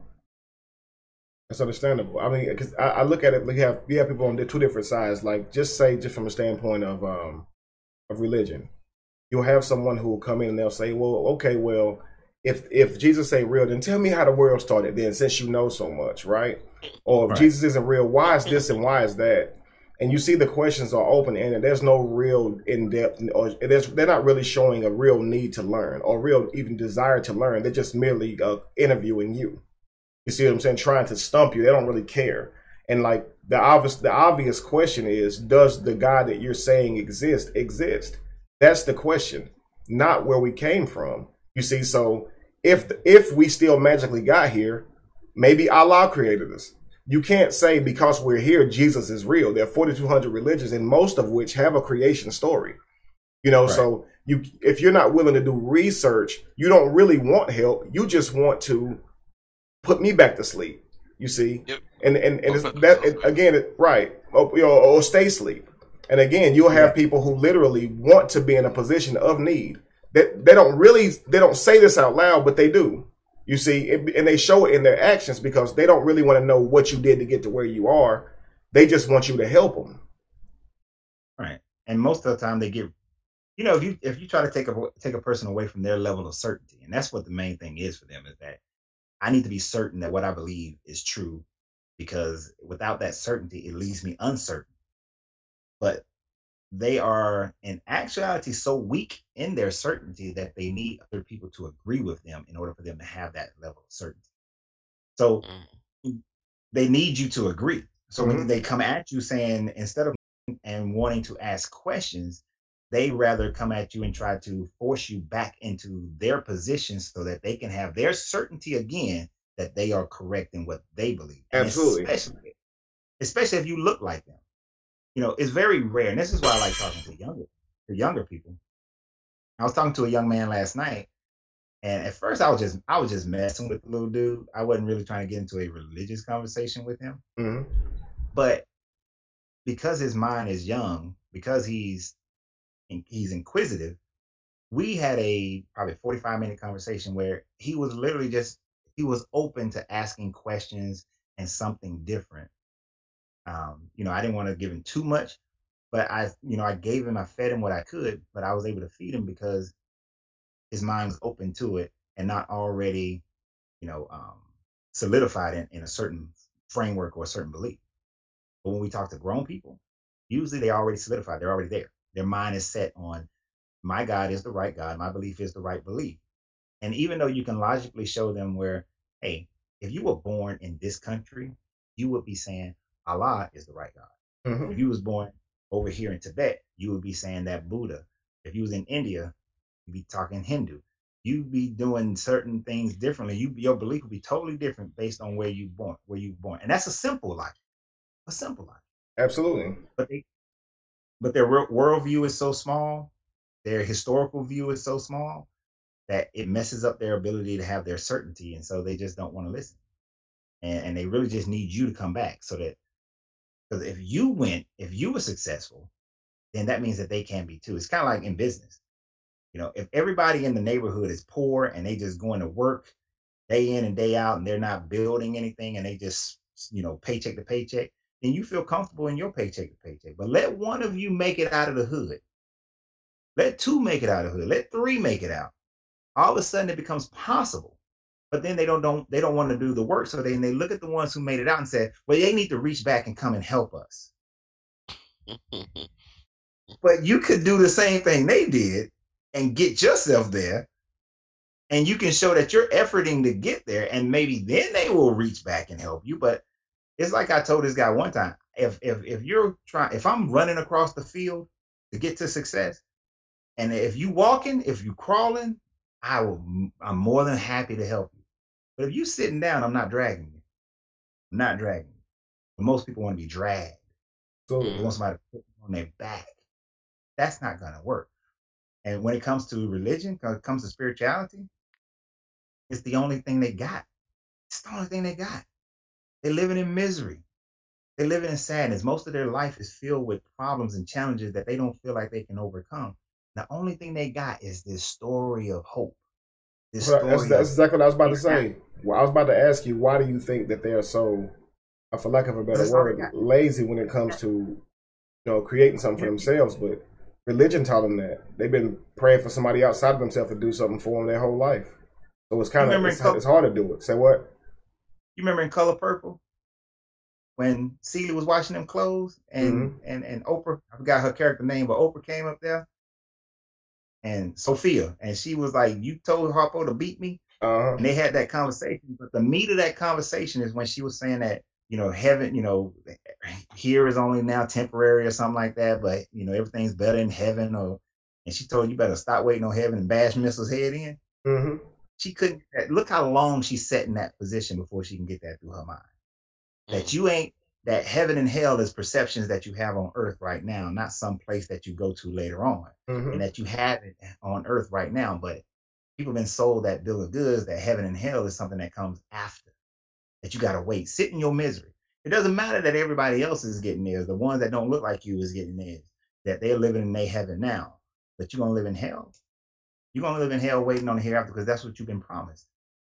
And then you've been taught too to be content. You see, and I mean, I remember hearing over and over, it's harder for a camel to get through the eye of a needle than it is for a rich man to get into heaven. To make you feel Mhm. like, man, you don't want to be rich. Excuse me, guys. I was literally told that. Mm-hmm. That's what, when I was 9 years old, I think I've told you guys this story before. When I was 9 years old, the pastor sat up there in the church and held up a sewing needle and then talked about a camel and said it's impossible for a camel to do this. So What? all rich people going to hell. So y'all need to stop trying to be rich. And that bothered me.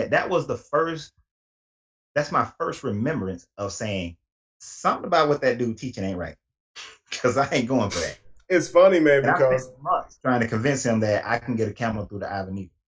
Right? I was liquefying the camel. I was doing all kind of stuff at 9 years old, trying to figure out how to get there because I just didn't understand being poor. It just didn't make sense to me. now I'm gonna tell you what's crazy. And the eye of a needle is a cliche, not literal. It's allegory. It's so there, say the eye of a needle was a small door, a door that was really low to the ground. So for a camel with a hump on his back to get underneath that small door, it would be hard. So the allegory is it'd be hard for a man to get into heaven, or harder for a camel to get through the eye of a needle because it's saying he can't humble himself, he can't come down. You see what I'm saying? You getting exalted. So a camel can get under this small door before a rich man can humble himself enough to know. And then of course they use the story where the rich man couldn't give away all of his belongings in order to receive Christ. You know, but you know what proof did he have? Let me give you one better on that one, right? Now, what you're talking about is the allegory based on the night gate to a walled city, right? So the camel has to get on this. First, you got to take everything off the camel. Yes. You got the camel. The camel got to get on his knees, Mm-hmm. and you literally got to drag the camel Right, through absolutely. that night gate. Now, during the day, and I was in Israel. I'm with a tour group. We finished going through the Muslim market, and then you go through the old wall. And then the tour guide is like, oh, and now we're about to go through the eye of a needle. And man, this thing is like it's like 8 feet tall and 6 feet wide. And I was in the Marine Corps at the time. I had just saw a camel like last week. Mm-hmm. I was like, because he stepped on my tent. I just saw a camel. And I'm just walking back and forth in and out this dang on eye of a needle. And then this other rabbi, he said, you just figured out what an eye of a needle really is, right? And I was like, man. yeah, this thing is huge. And so he broke it down to me that back in the days that was written, that even though this is a huge gate, the camel was like your van. It carried all your belongings. Even though this gate is wide enough for a camel to easily walk through, it can't walk through it with all his personal belongings on it. It can't walk through with you still riding the camel. So you have to be able to if you can get off your camel and take your possessions off, then you can easily walk through it. So he was telling me, he said, if you can make as much money as you want, just don't believe in your possessions. Don't let your possessions become your character and who you are. Reason don't you can't get through. Yeah, I got you. And if you cannot do that, then you can easily get into heaven. And he was telling me that was the Jewish teaching for back in the day. So that's we have to look at these teachings allegorically, what they meant to those people at that time frame. Right, and we're taught them from a whole different paradigm. But see that's what I mean by when you actually look at that allegory, you can see how it actually means something. You see what I'm saying? Or you can take something and say, okay, I can actually see where they were going with that. That's a good parable. But it doesn't mean a man walked on water, right? It sure doesn't. it has nothing to do with that. It still doesn't mean that. Yeah, we talk about alchemy and transmutation at that point. We can talk about the sun walking on the water, the SUN walking on water when you see it over water and the sunlight, or if you want to talk about it from an alchemical standpoint of being able to transmute matter and understand that all things are energy, and that if you can transmute your matter to match that of water, then hell, you walk on water. But we live in a physical plane that our minds are finite. We can't. It's hard to get there. But that doesn't mean that somebody came here and they did that. It could. But it doesn't mean that person is the son of God or is God.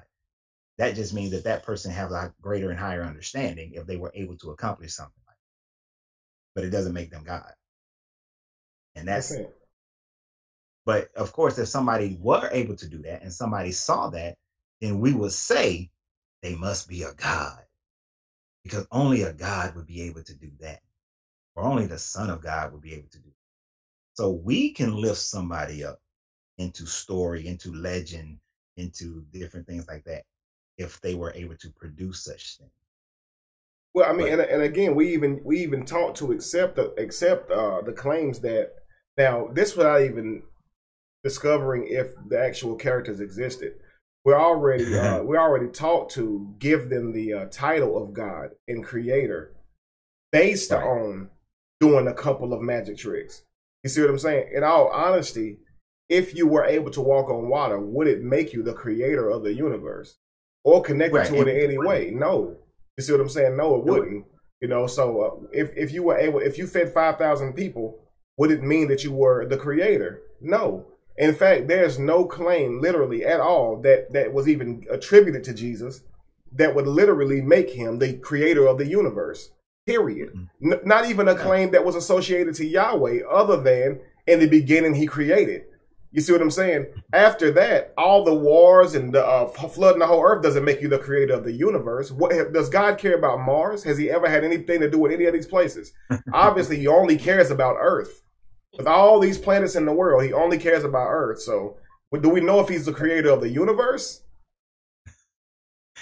and see, and it doesn't. It just means that you have somebody whose only ability is to focus on one little planet and one little thing, and then that being is always becoming something, always figuring things out. Don't know the plan, getting mad because something happened.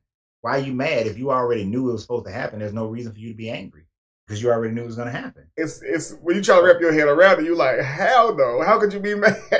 Like, you know, you created them to do it. Why are you mad? Right, and that's really the. Go ahead, Lorenzo. Yeah. No, it's just further, exactly. It's further proof because what people don't realize, and they like to toss the word around, is that true theology, a true theologian, is not somebody who understands these things, but is somebody who attributes the aspects and characteristics of man to a godlike being. And that's what theology really does. And when they do that, then they're just shrinking what could be a all creator into something that man can handle, man can digest, that makes sense to man on their basic level and allows them to have control. Because then you can create things like you are the chosen people. You can make up bull crap like that. You're chosen. Like God created all these people, but he only care about you. That's I got 3 children. There is absolutely no way I'm going to show one child more favoritism than the other child, especially thank you, if that favoritism means that the other ones are going to burn for an eternity in hell, and they may have never even known that I was their father. That's an asinine position to take, but they take it.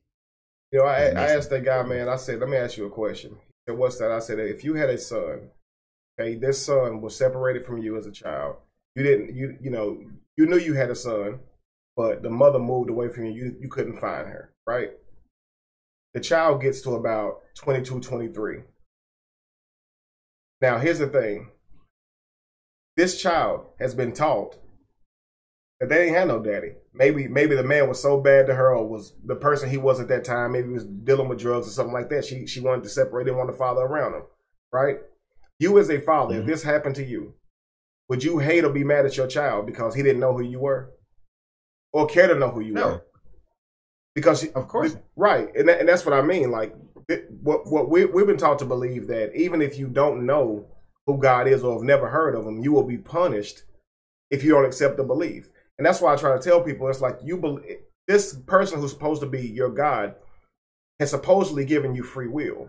But with that free will, it gave you a book of rules. Do you not understand how those two are completely, like, they don't work? Contradicting. Yeah, you can't give somebody free will with a book of rules. Like, that's absolutely not free will. Like, I'm giving you free will, but if you do this, you're dead. You're gonna die. Like, that's not free will. Like, and it's not something like free will. Like, if you hurt this person, if you eat this fruit, you're gonna die. That's not free will at all. You see, and then to threaten someone with hell if they don't worship you or believe in you, that is not free will. That's slavery. That's bullying. And that's what it is. I don't know why we even call it free will. It would literally make what it will make that God less.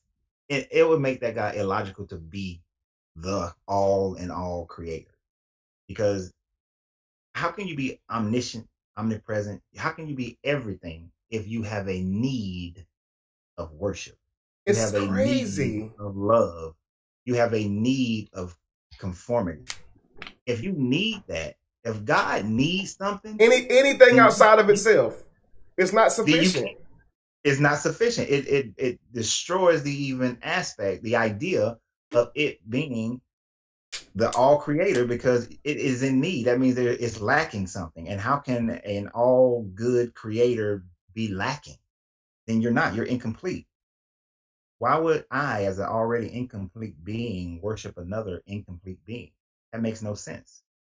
So a true creator God, a living mind, could never need anything, can never be compelled to create because it needed to love something to love, or it needed something to worship it or to praise it.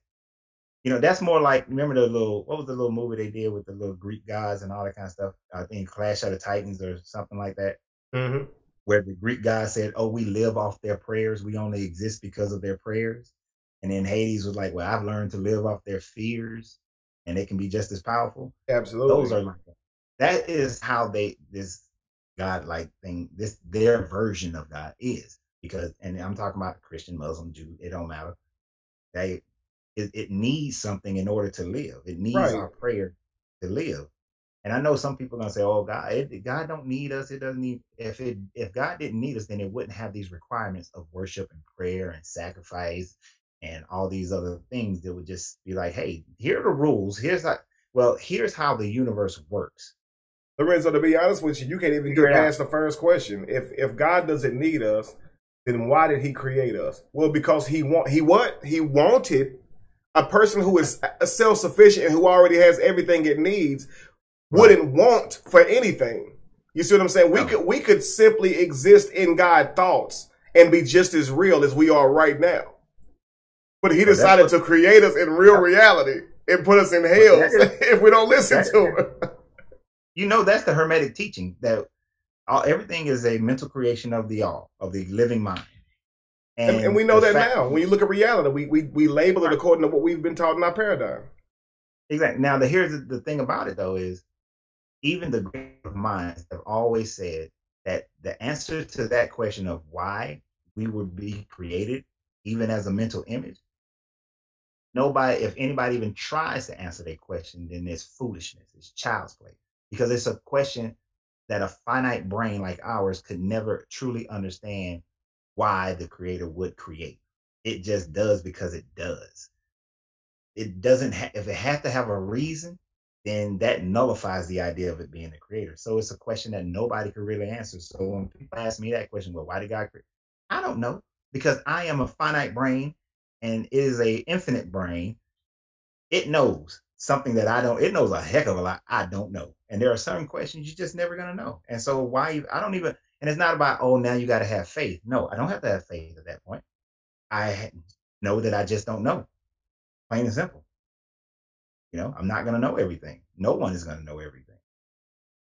So people are thinking like, but I have the answer. Like where you stop and like, Russ, just I'm not going. There's no way I could really know. Like, yeah, but I have the answer. It's Jesus. It's like, like they'll just fill in the blank with whatever's the closest thing to them. Like I don't, right. And that's the problem that, see, that's when a person's when a person's consciousness vibrate on the lower level, then they can't fathom, they can't understand how that they can find peace in uncertainty. I have an uncertainty of why the creator created everything, but I have peace in it because I recognize that I'm not going to know, but I have certainty in the things that I do know. What I do know is that there was nobody named Jesus walking around. What I do know is that the version of God that Christians call God, that the Jews call Yahweh, that the Muslims call Allah, that their versions of God fall short of what an all creator would actually be and can be and is. So I have certainty in that. And that certainty plus a whole host of other certainties is all the certainty that I need. but I'm comfortable in my uncertainty when it comes to things of a higher level that I'm just not going to know. And I have no problems when people, and this is the other problem that ministers have and rabbis and imams and all these people have, is that when they are faced with a question like that, they don't have the ability to just say, I don't know. That there are certain things that we just won't know. If they could say that, then they will probably be people will be better off, because then they won't have to feel like they have to have an answer for everything. And that's where we fail as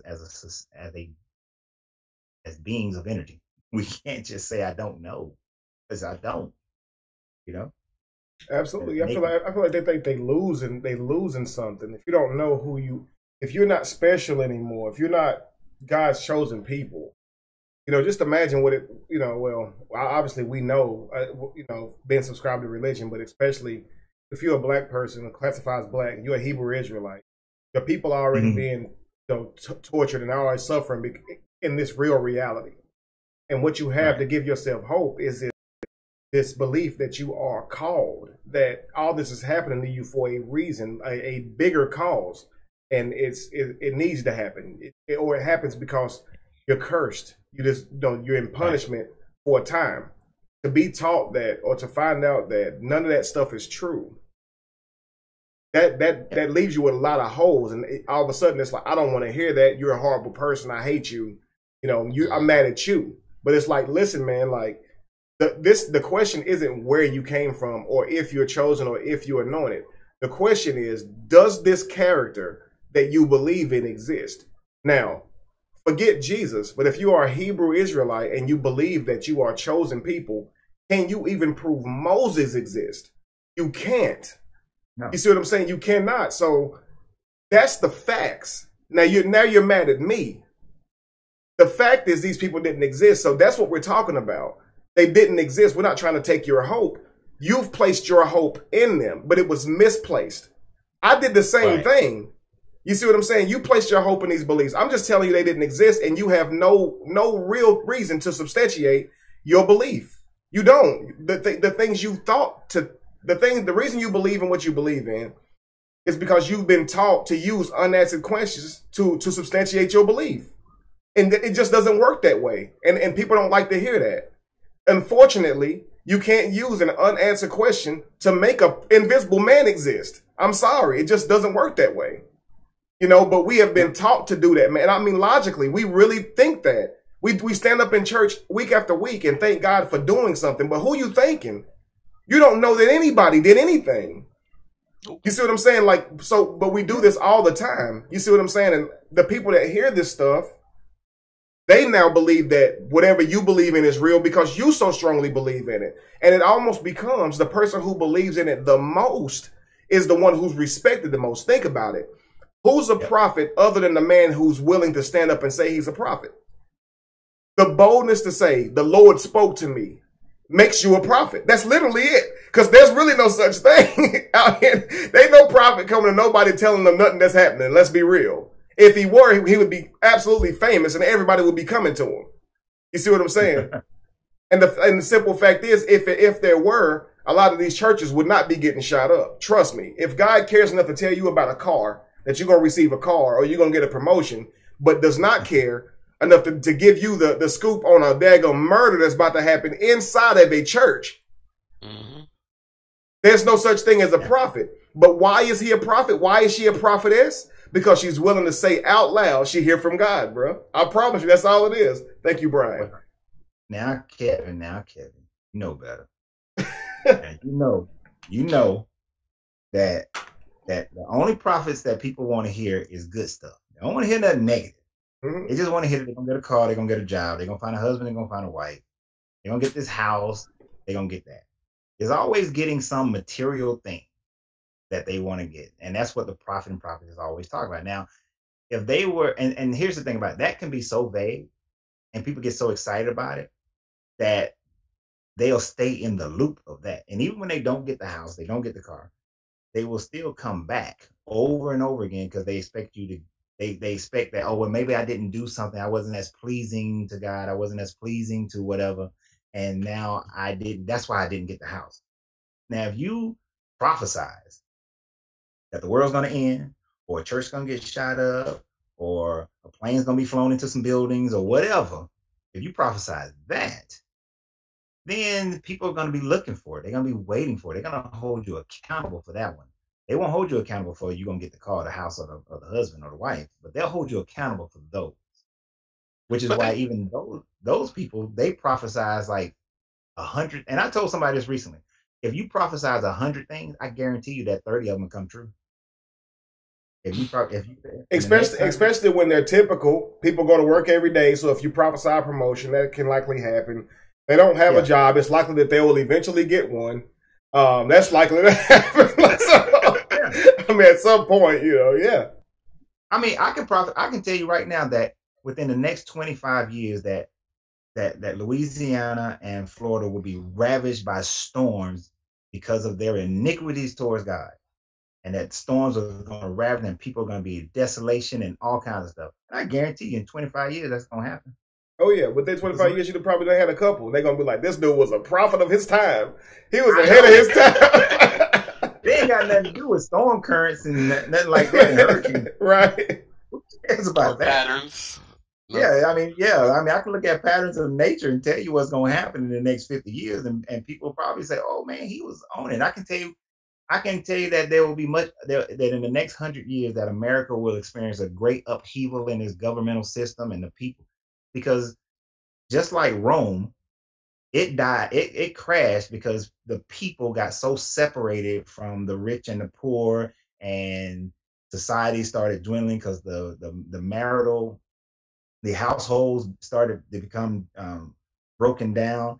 And that same pattern is happening in America and other Western cultures. And so you can predict that in the next 100, 200 years that most of these countries that we have today will not exist. I can do that. And I bet you I'll be right. I'll be right at least. If I name 30 countries, I'll get at least about 10 of them right. Mm-hmm. And then they'll be saying that just like they did about Merlin's predictions and Nostradamus predicting that, oh, Coach Rand knew it back then, y'all. We got to read more of his book, listen to all his videos. They knew it. And people follow it. They love it, though. They love it. They love it. Love it to death. That kind of stuff. But what they really love is that you're going to get something. If it's supposed to be so spiritual, why is it always about what you're going to get? What you're going to get materially? And that thing about it, though, brother, that's not even biblical. Like, if you look in the Bible, you don't see prophets going around giving good news. They was telling people to straighten up or God was going to destroy the city. Like, right. That's a weird prophecy, but that's what they was doing, huh? Now, that was the kind of, growing up in the South, that was the kind of preaching that you heard all the time. You heard the fire and brimstone people preaching. That y'all better get it right or y'all going to hell, and y'all going to get it right, or, things going to get taken from you in this life and that life. But then the prosperity came out, and that kind of changed the paradigm. And those guys started making money. And, let's be real. If it's the 1970s, the 60s, 40s, 50s, you talking to black people, you should be telling them you got to get your life right because, the guy, you find brimstone in that time frame because it was very difficult for a black person to rise economically back then.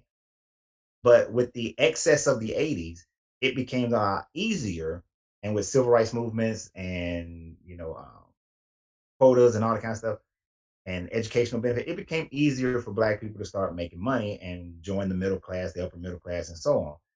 So then a prosperity preaching would then work better at that stage because the opportunity for people to make more money was present. So, and then with the economic booms of the housing market, the dot-com market, and all that kind of stuff, you can still preach that simply because there's more opportunity out there for it to happen. Like, if you start preaching prosperity now with the way that you can buy and sell and do things over the internet, oh yeah, people buy into it because it's possible. It's possible. And really ain't got nothing to do with your preaching. It's just the fact that that's the world economy we live in today.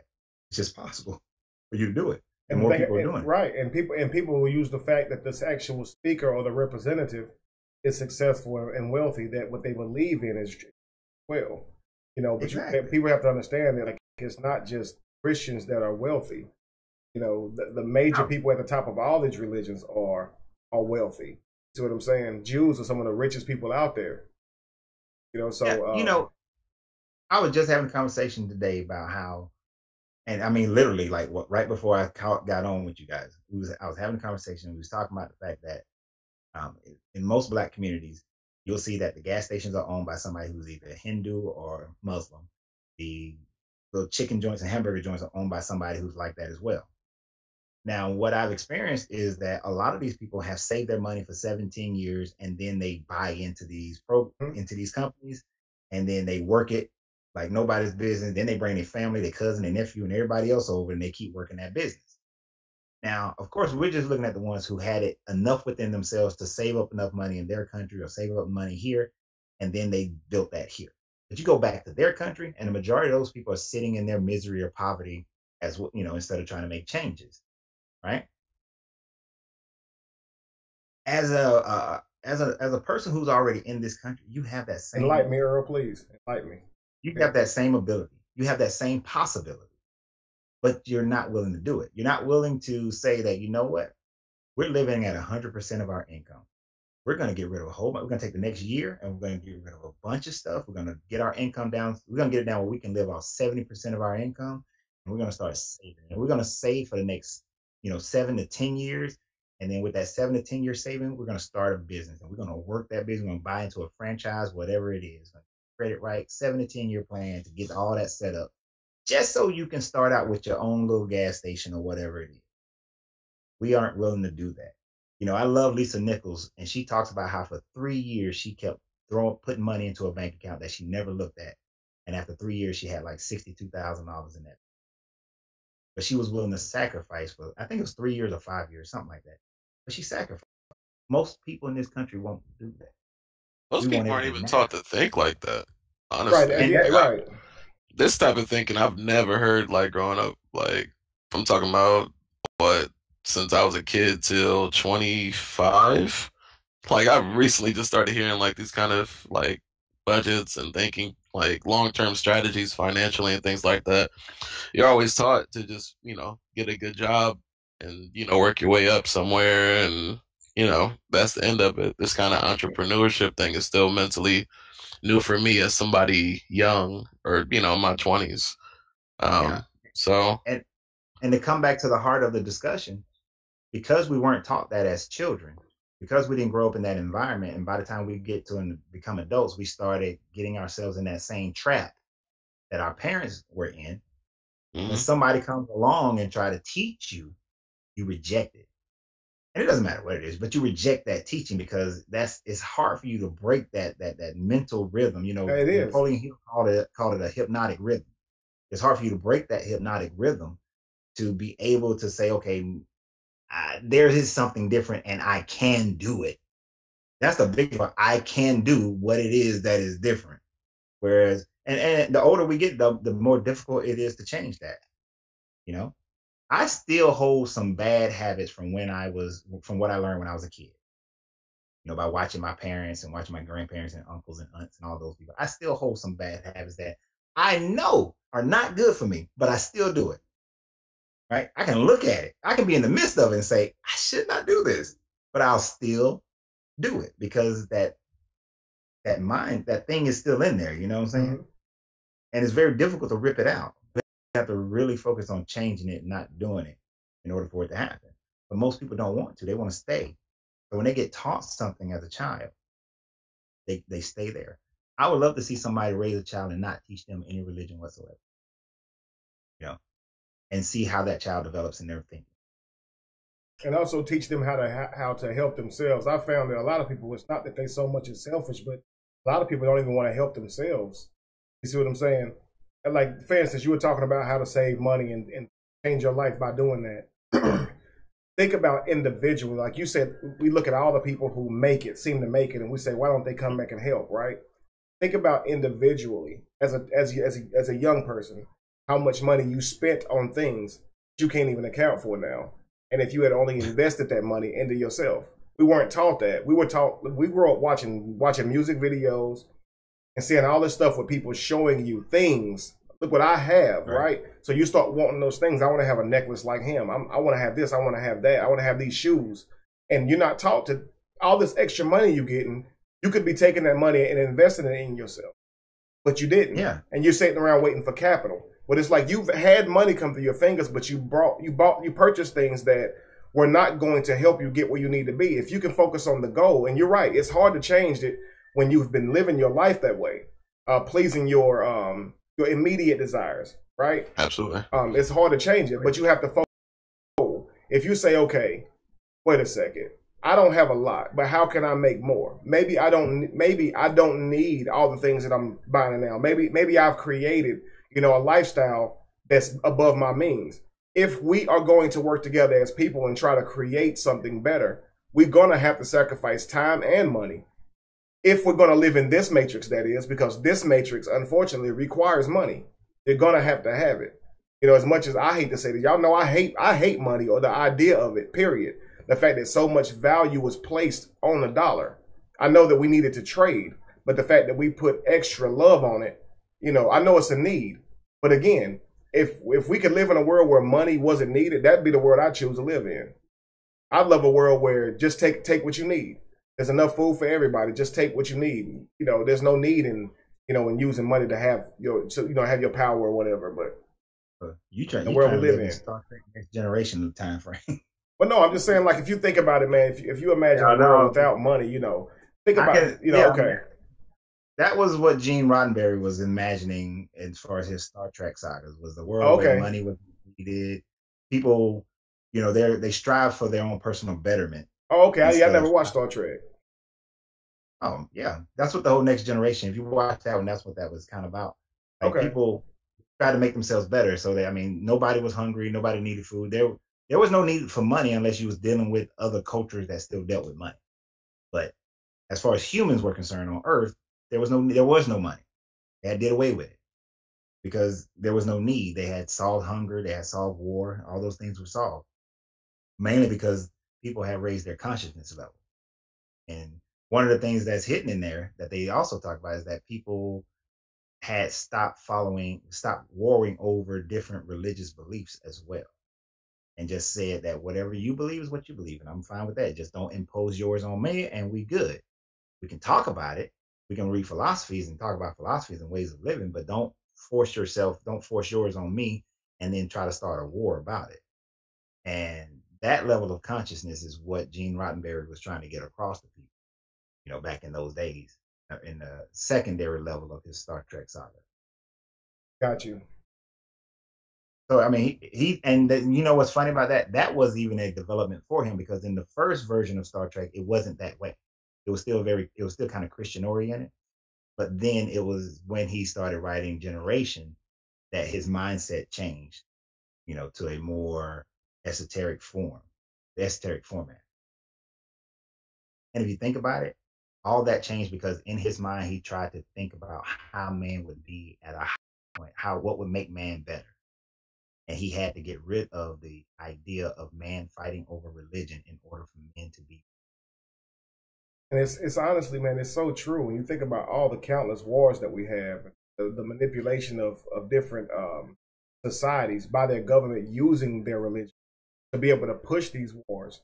And again, there's no proof of any of these fictional characters or these characters in these books or these religions. Obviously. No. You drop religion, we're instantly better as beings. We're instantly better. Just if you can remove religion and the stigmas and the separatism that religion teaches immediately, I'm talking about the knowledge of it, you can immediately change the world. And we don't see religion as a problem.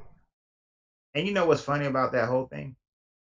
If people really started to understand how energy and vibration, their spirit being works, in the framework of only thing that you can do is rise in consciousness, that there is no hell there, so there's nothing to fear. And if you can eliminate, you would think that people would gravitate to a teaching that says there is no hell. Hell is only something that's created in your brain that you create and manifest yourself. But if you understand this teaching, you can begin to manifest whatever you like and not have to worry about hell, because when you do leave here, you go to a higher plane of understanding where there is no torture, no brimstone, no gnashing of teeth and all that.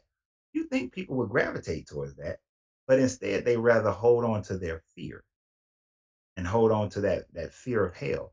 So like when people tell me like, well, when you die, you're gonna be crying out and hoping that that Jesus or Allah or Muhammad come save you, because then you're gonna be worried about hell. And I'm like, no, there is no hell. I would never be worried about it because I'm not going to one. Like, I have no fear of death, because of death, what we call death, because there is no hell for me to go to. So why should I be afraid?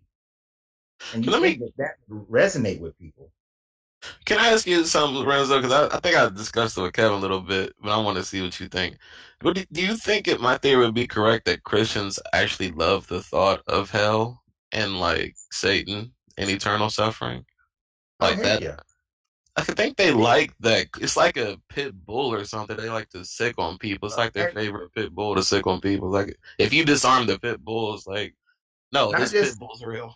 Like, not just Christians, Muslims do the same thing. They love the idea of hell. yes, They love it because the fact that what it does is that because they believe that what they believe keeps them from hell and everybody else is going to hell, then that's a they weapon. are they right. It is their weapon. It is their certainty that says that Hmm. I am guaranteed that I'm not going there because I believe in Allah or I believe in Jesus, but it is guaranteed certain that you going.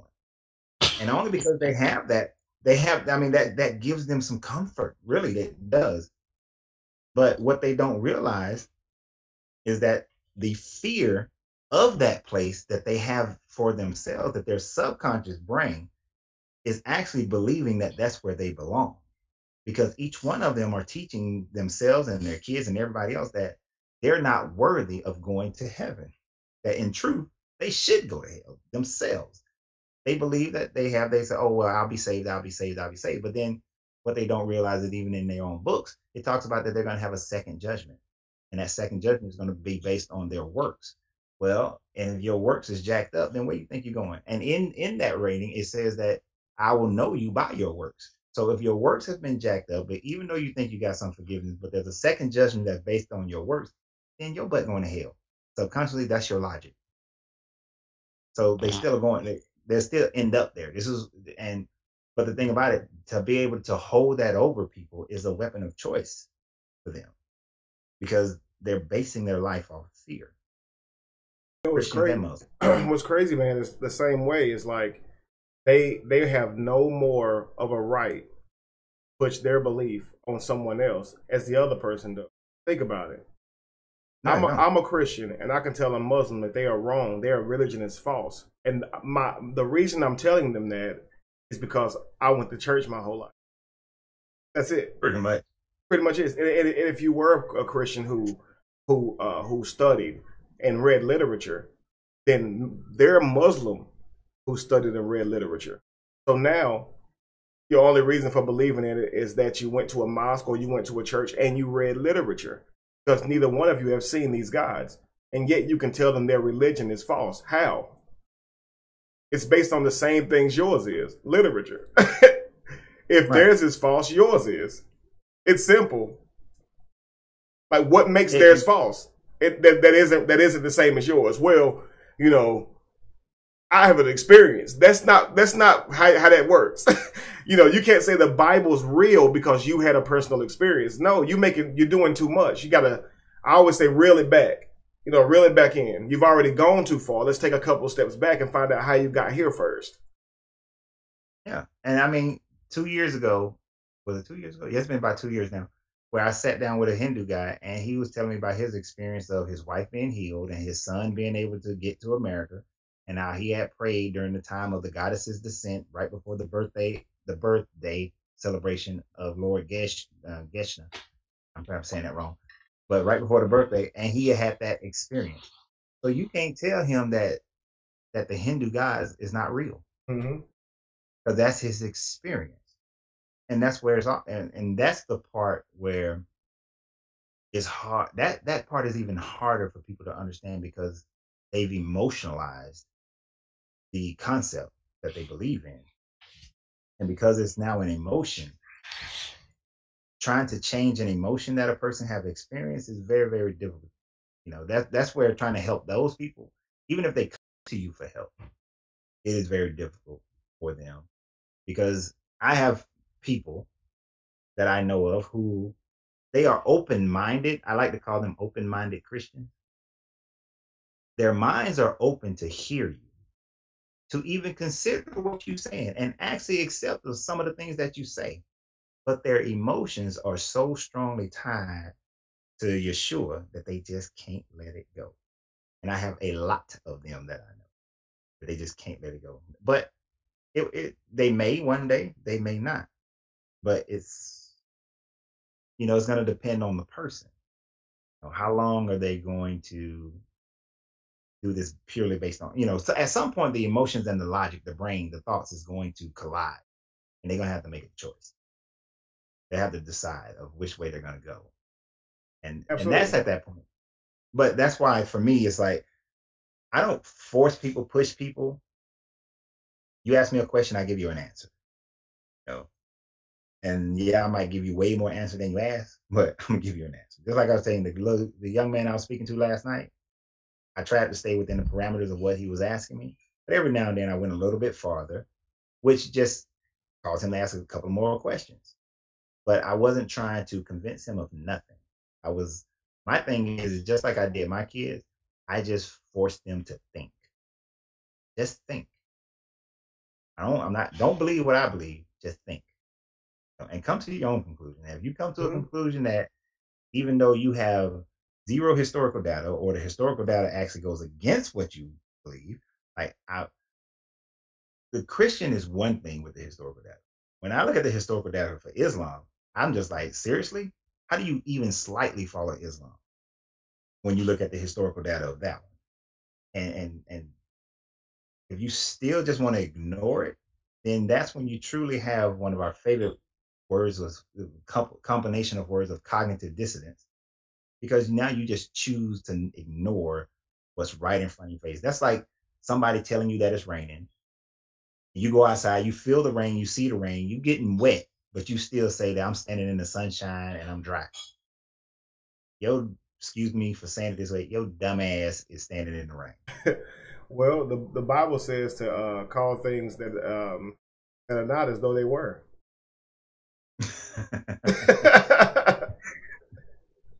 You're taking that out of context. Oh, no, honestly, man, people will do that knowing they lying, but they'll use that scripture so they can lie, you know what I'm saying?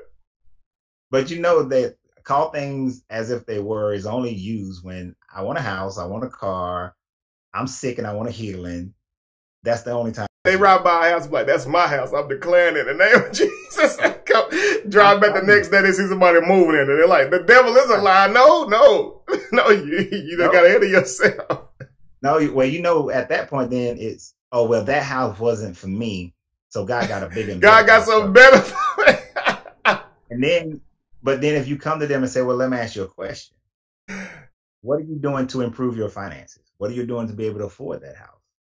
What are you doing to get yourself ready for it? Because if you don't, now, because the same book says that for every one step you take towards God, he'll take two towards you. Mm-hmm. So if you ain't doing nothing to facilitate better finances to get that house, then why would you think that any steps of, why would the spirit world be trying to do anything for you? Because you ain't doing nothing for yourself. And then of course and then when we get to the point of it, here's one of your favorite things, Kevin. When you get to the point of it, okay, so you started living on less than what you make. You got promotions. You start making more money. You start investing. You save 10% down to be able to buy a house. You got your credit score up to about 740, 780. And then all of a sudden the bank was able to take your down payment, give you the loan for the house because it was 40%. The total house note kept you at 40% below what your income is, debt income ratio. And all of a sudden you got the house and you get into the house. Because you have sit up there and you have had the discipline to do your finances correctly. You stand in the middle of the house and say, thank you, Jesus, for giving me this house. Instead of saying, damn, thank you, Lorenzo. You sit up there and you were disciplined in saving your money. You were disciplined in increasing your income. Look at what you've done with hard work. Yeah. Thank you, the God and Goddess inside of me, for having that discipline to do it. Thanks. And then you give all the credit to some outside force. And what's sad, if Lorenzo was born in Saudi Arabia and did the same thing, he would say, thank you, Allah. Or if you were born somewhere else, you would have said Ganesh, like you said earlier. Exactly. Thank you, Ganesh. Thank you, Krishna. Thank you, Buddha. Thank you, Karma. I'd be thanking everybody. because I grew up in a somewhere else and I was told to think that other person, and you never ever look inside yourself. What did they tell Bruce Leroy?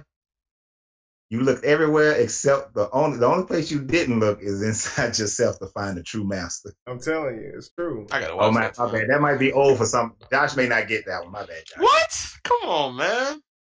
You don't know nothing about Bruce Leroy. What are you talking about? Come on now. I'm mid-20s. I'm not. Come on now. I know about Bruce Leroy. Oh, okay, my bad. Yeah, You know I like man. referencing movies. Sure enough, I know about it. That was a Oh, great okay, right. movie. Come on now. I'm a geek, man. It's not just I'm not just some regular young guy. Just I'm a geek. I My get into the bad. films and stuff. Look at Josh. I'm hip. You know. Yeah, Josh with it. My bad. He I know love Bruce that Leroy. aspect of- I mean, think about that movie. Leroy was looking everywhere else for the master, looking at every trinket, looking at every ritual. He was looking at everything else. And then even though everybody was telling him, "You look like a master, you look like a master," and he failed to look into one place.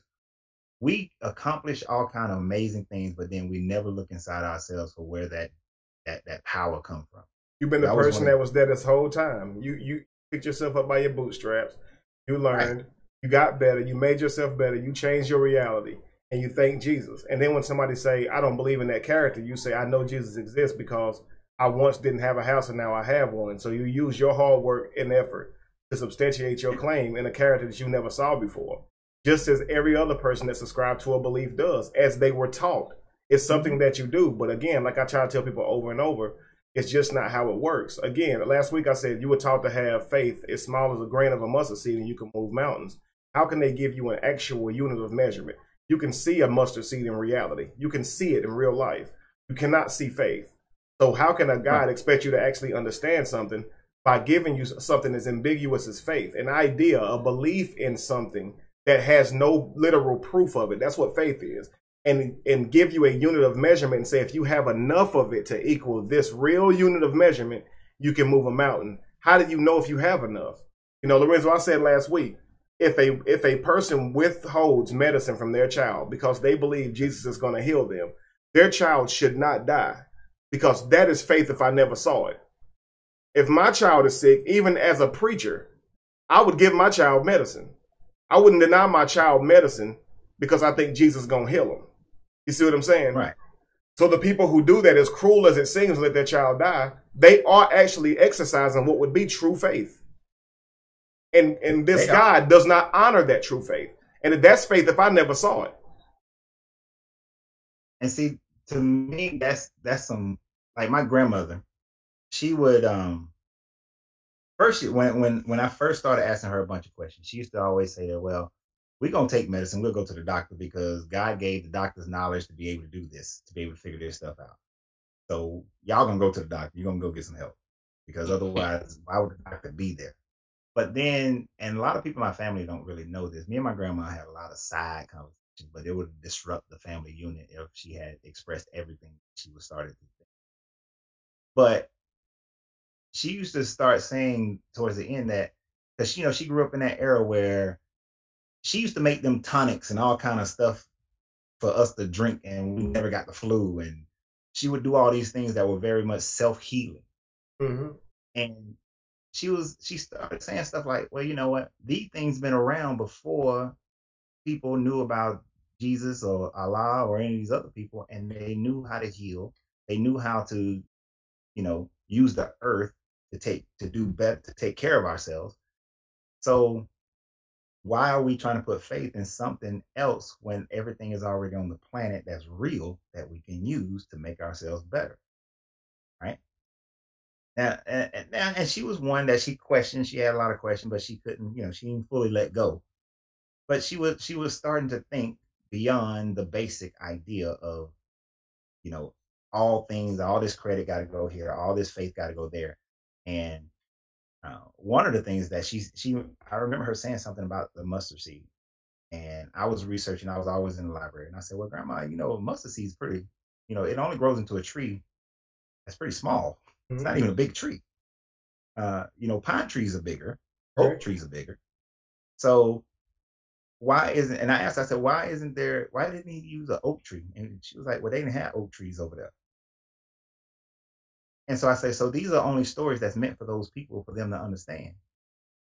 So why are we basing everything on something that's meant for other people to understand and not based on the things that you understand here about medicine, about healing, that you understand from your grandmother and so on and so forth? Why are we ignoring you got kind of a half African Christian spiritualism going on, you know, and but it's all nature based. It's all an understanding of what's around us and how we can heal ourselves instead of having to put all that on something else and something that's just in our mind. When there are physical things and mental things that we can use to be able to Absolutely. heal ourselves. So I know that's a little bit of a tangent. All right. No, and honestly, man, like they say, if you have faith, you can move mountains. Well, what if that faith is in yourself? Well, and that's You the know what I'm saying? thing. What if you put that effort into yourself to better yourself? You can definitely move mountains. You the mountain. You're the person that's in your way, and that's what people don't understand. You're focused on the mountain when it's like, okay, you remember the Matrix when they said, "Don't try to bend the spoon," right? That's impossible, Right. right? The trick is Yeah. understanding that there is no spoon. And if you can do that, reality itself will begin to bend. There is no mountain. Right. You see what I'm saying? There is no mountain to move. I've seen people pray and ask God to move mountains, literally. Like, you don't mean a literal mountain. Right. No. What are you calling a mountain? Is it moving forward in some way? You see what I'm saying? Is it a relationship problem? What are you calling a mountain? Let's start there. If it is, let's learn how to tackle that, because you obviously not dealing with a mountain, and everything is within your own paradigm. You see what I'm saying? Yeah. Unless it's someone that's hurting you from outside of you intrinsically, but most of what you're dealing with in your life is from your own mindset and your own ignorance. If you start there, the mountains will move themselves. Exactly. I don't know if I told you guys on the show or if we just talking off camera and side conversation. But when my ex-wife, right? We used to be in these little married groups, and we had issues. She used to pray that God would make our relationship sweeter. That was always her term. I'm just praying that God makes our relationship sweeter. And other people would be saying, we're gonna pray that God makes everybody's relationship sweeter. And I used to sit there and I got up in front of the group a few times, and I was like, let me ask y'all a question. Why are we praying for God to make your relationship sweeter when if y'all just listen to your husband and your wives and do accordingly, the relationships will become sweeter just based on that alone? If I tell you that the way I receive love is by X, Y, and Z, then you need to say, just do X, Y, and Z, and the relationship gets better. Then you get the sweetness that you're praying for, but you looking for some miraculous sweetness to happen. Just wake up one morning and all of a sudden everything's great. Because you prayed for When you it. haven't done any work. All the power was right there in front of you, right there within you. And why would Right? God bless you in your relationship when people are being enslaved? Exactly. You see what I'm saying? Like that's why I don't like the belief in characters as God. Like, how can you pray for anything right now? I told you it's selfish. and I told God you do it's all anything for you selfish. right now, period. Like, come on, man. Like, that's why I don't like. That's honestly why I don't like people because it's like if you start here, you're gonna build it to something else, and before you know it, whoever you believe in gonna have a name and some rules, and it's gonna be we're gonna have to go through this again. So that's why I don't even like dealing with it, because But they even be you praying know, to your God, thinking He blessing you when people getting enslaved right now. and You it's own the same. one. It's the same story over and over again. I Thank don't you, know Felix. who those people, the people who are being enslaved. I don't know who they call God. I don't know if it's Christian. I don't know if it's Muslim. I know the people doing the enslaving. Most of them are Muslim, right? Which has happened before, where the Muslims enslaved the African. Absolutely has happened. And were part of the slave trade. But they're enslaving. Now, whether the darker skinned people, because they all got melanin in them. Whether it's the darker skinned people are Christian and the Arab guys are Muslim, well, now it's a battle between. So who winning? Is Allah winning? Because evidently Allah is winning right now, right? If that's the case, Allah is winning. Now, if both of them are Muslim, then both of them praying to Allah. But the enslaver and the slave is both praying for opposing things. I'm praying to keep my slaves and keep making my money. I'm praying to get out of this enslavement. But they still stay enslaved. Now, let's say people, and this is something that we can do. Let's say we put our energy, put our time calling and writing I forgot the lady's name, who's the ambassador to the UN for America, for the UN to actually go in there with weapons and troops to do something physical about this and free these people from the enslavement. Let's say we do that and that happens. Then was it God? Was it Allah? Was it Jesus? Or was it the UN troops who went in there and got those people out of that situation? Who did it? And was it the energy of the people who was writing in and the group consciousness that is, because there is a group consciousness that is now against that. Is it the group consciousness that forced these people to change the vibration for that to happen? Mm-hmm. What really caused it instead of all this other mess? And people are already being distracted. I've seen so many videos and so many commentary on that. That's why they got rid of Gaddafi, because Gaddafi wouldn't have had this and Gaddafi this. Y'all don't know how long this been going on. We don't know if Gaddafi could have had something to do with it too. I don't know how long this. You really don't know these people personally, so you really can't say. Right. But they're getting distracted by trying to go back to, well, it's happening because of this, it's happening because of that, instead of saying, what's a real answer? What's a real solution? A real solution, and the only real solution, because the only thing that the people who are doing the enslaving is going to understand is, and this is my Marine Corps mindset, is 2 taps to the head. That's what they're going to understand, because that's what we can cry out all we want to. We can send all the money that we want to, but until some troops go over there and put 2 taps to the head, they're going to keep doing what they're doing. They're going to keep enslaving. And then we need to treat the country that they're coming out of. Why are y'all economy so jacked up that people feel like they got to leave and put themselves in this situation in order for them to have some semblance of a life, but find themselves in this situation, which is far worse than what they left? So that country needs to be worked on and fixed as well. It's not just Libya. It's the countries that these refugee people are coming from, are leaving to go to Libya. Right, that's slavery in all kinds of places. That's what I was saying. It's sad, man. Slavery here. Right, absolutely, slavery here right now. And that's why I say it's one of those things where it's like, where are all these guys that y'all praying to? But they want to debate. Right, y'all debating over whose God is real, and slavery's happening right now. And that's why I say, as a person who I guess I can't say I'm not black, because I know how people see me. So a person who goes by that, I don't even want to hear about slavery in the past, especially when it's happening right now. We can talk about slavery as far as teaching about it and things like that. But if you're using slavery to say, well, we was done wrong, and we've been done wrong right now, and talking about old slavery ain't gonna do nothing about what's happening right now. So we need to stand up and say, what can be done about what's happening right now? What can we do to change it? We have to care enough and stop being afraid and trying to just say, well, if I make myself an activist and stand up, then I'm making my life harder. Man, if you don't do something, your child is going to continue to have to go through the same stuff we're going through. You see what I'm saying? So, we have to start thinking for humanity and thinking for a future. Like, do we want the future to always be like this, where people can just come and take people's freedom like that? That's not cool at all. We know it's not right. You see, and at the end of the day, it's humans enslaving humans, regardless of what religion or race you want to attach to it. The bottom line is it's wrong. And I don't care who you believe in, you should be able to see that. You see what I'm saying? But to think that your God helps you to enslave people, whether you on the other side, Christians back in the day or the Muslims now, you believe that your God is somehow rewarding you with bodies and and labor. And it's like, that's ridiculous. The hard part about that is that the areas where the most enslavement is going on are ruled by 3 books that all endorse slavery. Until you stop endorsing the slavery through your religious text, you cannot stop the slavery. It's just like I did a video recently where I was talking about rape culture. Until the 3 books stop endorsing rape, it's going to keep happening because it's validated through the book. So the slavery is happening, is validated through the book, and they can always hold the book up, whether you are the slave or the slave master, and say that this is okay by God. That God said that it's okay for me to enslave you. God said it's okay for me to beat the heck out of you as long as I don't kill you.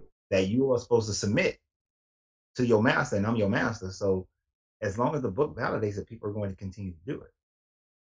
This is why I told you Gene Roddenberry in his version of Star Trek Generation, they had to get rid of the books in order for them to come to a condition where the world was united and eliminated slavery, eliminated hunger, eliminated poverty, eliminated money. Everybody, those that had to go. All of it, all form of the Buddhist stuff, all of it was gone. It was just people recognizing that their goal is to raise their own personal consciousness. And, but until we do that, they need 2 taps to the head. Again, like I was saying earlier, people say, haven't seen. Yeah, people don't understand that you can love people, still want to hurt people. Well, especially when you see them doing stuff that's hurting other people that didn't ask for that. You see what I'm saying? Absolutely, man. I agree.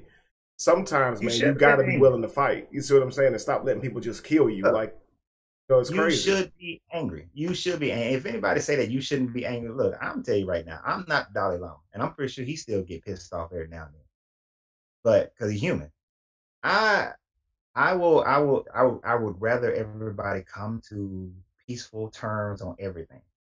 But until such a time that the world consciousness rises up like that, 2 taps to the head, bro.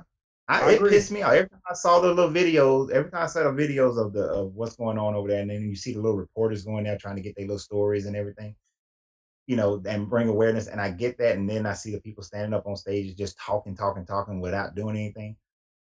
I'm like sitting there. When are any of them going to say UN forces need to come in here, or American forces, or somebody's forces need to come in here? And until I see that, I'm pissed. And when I see the video, do I want, if I was in the Marine Corps and I had the authority, would I go in and just start sniping them jokers? I sure would. And you can say I'm angry about it. Yes, I am angry because it's wrong. And it doesn't matter. And the difference is for me, like you said, it doesn't matter that it's black people, because these are brown people enslaving black people. Right. Right. And really it's more religious based than anything else. If it was black people enslaving white people, I would still be pissed off. Absolutely. I'd be still mad. That's why I get irritated and frustrated at the black races, the white races, the Asian races, any kind of races. Pisses me off. No matter what. I don't care. It doesn't matter, because it's like, I recognize, like you said, we live in a world that sees us as race, but I recognize that there's no such thing as race. I understand that divine paradox. And that's fine. Like, I ain't about to sit up here and say I ain't black, because I know how I'm seen in this world. You see what I'm saying? I know how people receive me. So yeah, and that's what I say. I say, by the low vibration people, I'm black. Those who are of upper consciousness, that we know that there's no such thing as black, white, or none of that kind of stuff. But because we deal with the majority of a world that is of a low vibrational brain, then we have to work within that confine of race. So, are black people unjustly treated in police situations and other situations? Yes. We recognize that. We fight against that. We do what's necessary to try to make things fair, because making things fair raises the vibration of everybody's mind. But we also got to remember, I was talking to one of my best friends. He's a police officer, and over 100 police officers in San Diego shot with a cop over the weekend.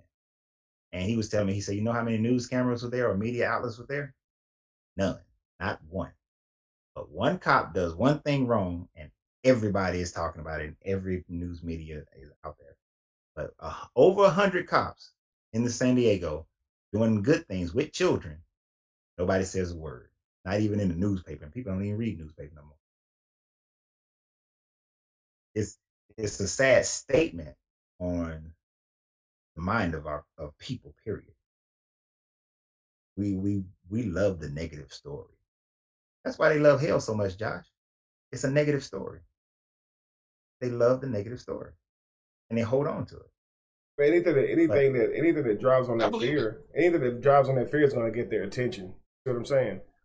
Like, so, like, if you can show them a riot, or again a police doing something that seems inappropriate, that's going to be something that people are going to be like, oh, let's talk about it. Nobody want to hear about rainbows. That's the saddest part about it. We've been conditioned to like crime or like pain. I mean, you go look at the video games and everything. We have been conditioned to want drama or want that. I don't know why, but. And I know this sounds conspiracy theory. I know. But all now, do you think this Libya stuff just is new? This stuff ain't new. This stuff been going on for a long time. But all of a sudden, it's all out. It's all in there. Ain't nobody paying attention to nothing else that's going on. If you getting shot in the streets, ain't nobody paying attention to that because what's going on over there is far worse than anything that's going on over here. So ain't nobody's paying attention. So if you want to get away with something right now, if you the government, if you those in power, you want to get away with something, perfect time. Perfect time, because all the black people distracted. Black people distracted like a big dog with this story going on. So if you want to, what was it, the tax hike that got approved, and nobody's paying attention to that tax hike. Everybody's paying attention to Libya. But in about a year, when middle income people are paying higher taxes, then they may pay attention. But right now, nobody said a word. Nobody's paying attention to what's the other thing that's going on. That's the thing about it, man. It's like they always being corrupt. I was seeing on a Facebook video the other day showing how they actually rig your power boxes outside to require more ampage so they can charge you more. So every person out there has a power box that is supposed to work in unison, and it's created and manufactured to absolutely not be in unison. So it raises your ampage on your light, on your power bill. And every person out here supposedly has one of those in their box. Like they could be saving over half of their power bill per month, but the government has it or has another way just to stealing your money. Thank you, Felix. Oh, I believe it. Man, and honestly, I wouldn't even doubt it. No, I don't doubt it either. When I dug a well in my house in Florida was set over an underwater spring, and our neighborhood did. And I saw this one guy digging a well. He had a well dug, and he was able to grow that St. Augustine grass because, you got to water that every day. So I had a well dug. After I got my well dug, they rezoned the area so that nobody else can dig a well to make sure that everybody stay on their water. And then I had the little solar panels put on my house. Then all of a sudden, nobody could get solar panels put on their house because they had to pay me a check because it created so much power that there was a feedback of power back to the power company. They have to pay you if you feed them power, they have to pay you.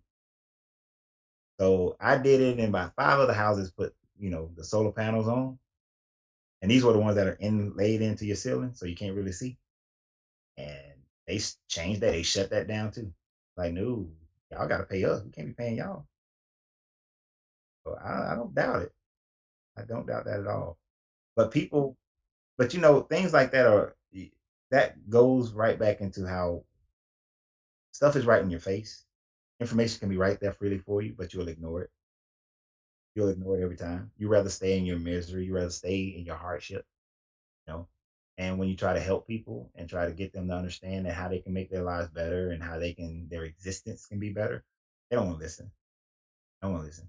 Only when they've experienced enough pain will they then listen. And then you can help them. Right. When they're ready. A lot of times they run to their belief even harder just off of experience, pain or fear. And that's it's easy. Mm-hmm. I mean, think about it. Hey, let's be real. Let's be real. let's say, and let's use something simple. Let's say a person they got diabetes or they got some kind of disease that's based on the fact that they're overweight. Now we know the simple answer is eat better and exercise, right? I know your answer, Kevin. Stop eating all meat in creation, but eat better and exercise. Right. But they rather go and pray for healing over and over again instead of eating better and exercising. They rather say that, well, I don't have time to exercise. I don't have time to do this. That's what I mean by want. That's what I mean by wanting help. Do you actually want help? You don't change your diet. You don't do anything. Do you really want help? My grandmother did it, man. She actually believed that somebody was taking her life from her or controlling her life if she didn't get to eat pork. She loved pork, and she said that she can't eat what she want to eat, then life ain't even worth living anyway. So very selfish of her, because I mean, she was all I had. I always say, Grandma, dang, that's selfish. You know what I mean? Like you can't even stop eating stuff because and it's the doctor clearly telling you that stuff killing you. I'm gonna eat it anyway.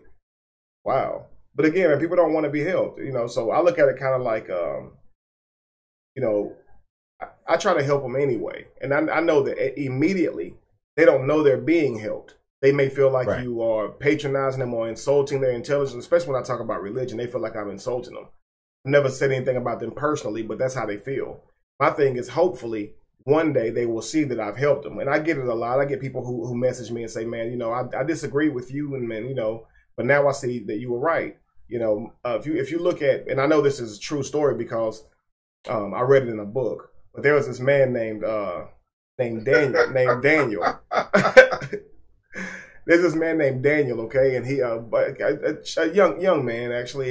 He wanted to become a better fighter, and he actually had a trainer. His trainer, I think, by literature has it. He went by the name of Mr. Miyagi.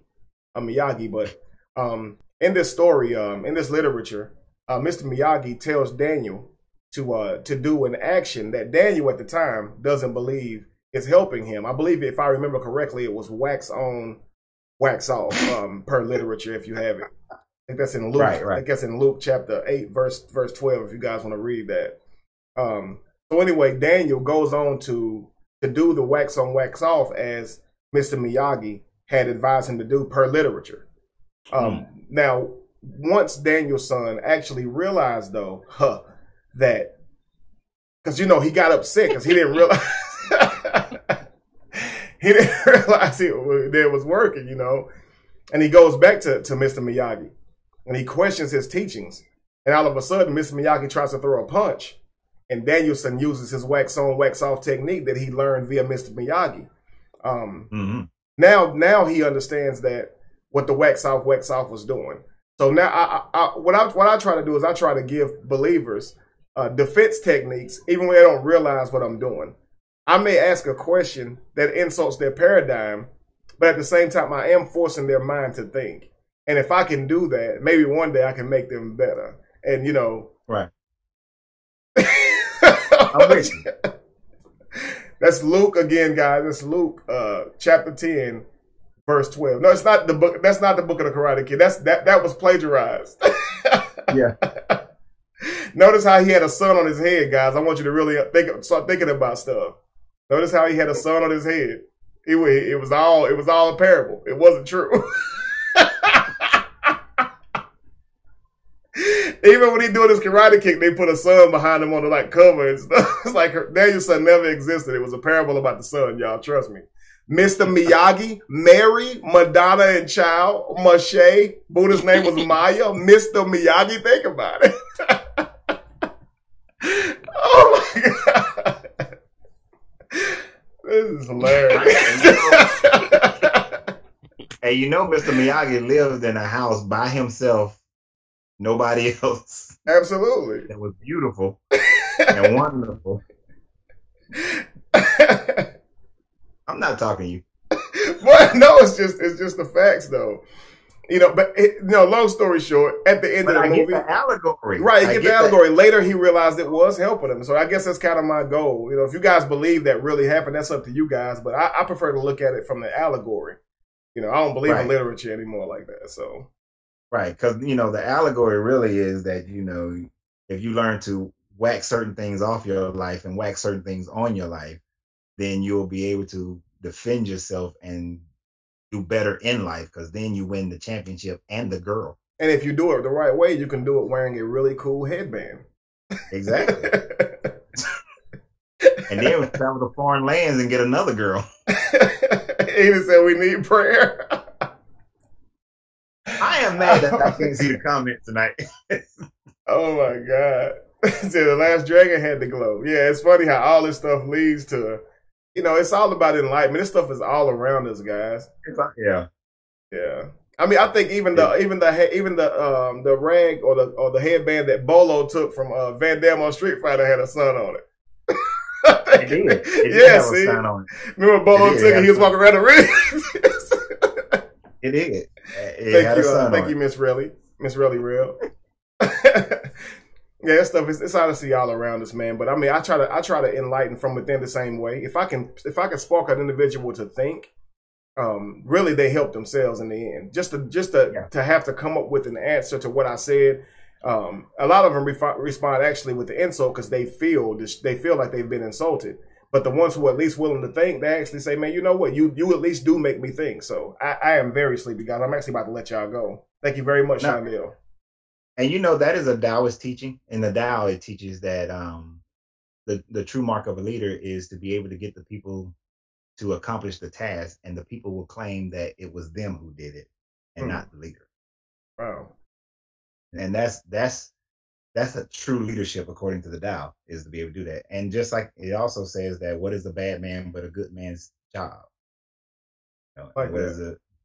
So it's like that's your responsibility as a good man is to help and teach a bad man. That's your job, your mission. And what is a bad man but a good man's teacher?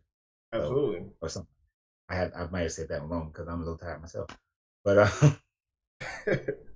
those kinds of philosophies and teachings, I mean, they work. It's exactly how it should be. I mean, I never force. I know we talked about dating people once before, and people, I've dated women who are Christian, and I don't force them. I just, we exchange information. Claudia. They can think or they cannot think. It's up to them. The more you try to force somebody, and the point I'm making with that, the more you try to force somebody, the more you're pushing them away. But my thing is just, I'll ask you questions, or I'll let you ask me questions. I just give you something to think about. And if you choose not to, if you choose like, I don't feel like it, I don't want to, that's on them. But then you don't hold it against them, though. That's the other thing. The people think that we're going to get angry with them or mad at them or start some kind of confrontation or fight, which I know that a lot of people in the conscious community, they'll do that. But it's like, I'm not here to fight you. We're just here to live life. And if you can get better, if you can come to an understanding because of something that I'm telling you, because I'm sure that there's something that we all can learn something from each other. So thank you very much, Riri. Just get people to think, and that's it. That's the best way to help them, is to help anybody, is to make them think through their situation. And it's the most honest way of giving information. If I can get you to come to your own conclusion by asking you questions, you can't say I'm misleading you. And that's what people say, Kevin, you're deceiving people. I ask questions and simply ask you to think about it on your own. The fact is, it's hurting you to think. All I asked was a question, and you mad. Like, for instance, question. How many people do you think were dying at the exact same time Jesus was raising Lazarus from the dead? That's a good question, right? So why did Jesus care just only about Lazarus? You see what I'm saying? It's a story. It's a motif. It's either that or this God you talk about that you love and yearn for is very selfish. It's silly, but if you ask a question like that, they'll get angry with you. That's your friend. You got to help your friend out. Right, absolutely. Yeah, so, yeah, exactly. You got to help your friend. Why you let him die? You really had to raise him from the dead. Did you have to be there to raise him from the dead or to heal him? Right? They sent for Jesus. They told Jesus that Lazarus was sick, right? And Jesus did not seem to care. Next thing you know, Lazarus dead for a few days before Jesus returns. And this is by literature. So somebody will clip this part of the video and be like, look, Kevin does believe in Jesus. Hear how he talks about him? No, it's literature. The same way I talked about Daniel and Mr. Miyagi. But so Jesus goes back to heal Lazarus, but he didn't have to do any of that. If they asked Jesus and told Jesus that Lazarus was sick, Jesus could have simply thought about it and Lazarus was fine, would have been fine. You see what I'm saying? But you know how to in-depth the scholarly teaching of that goes, though, right?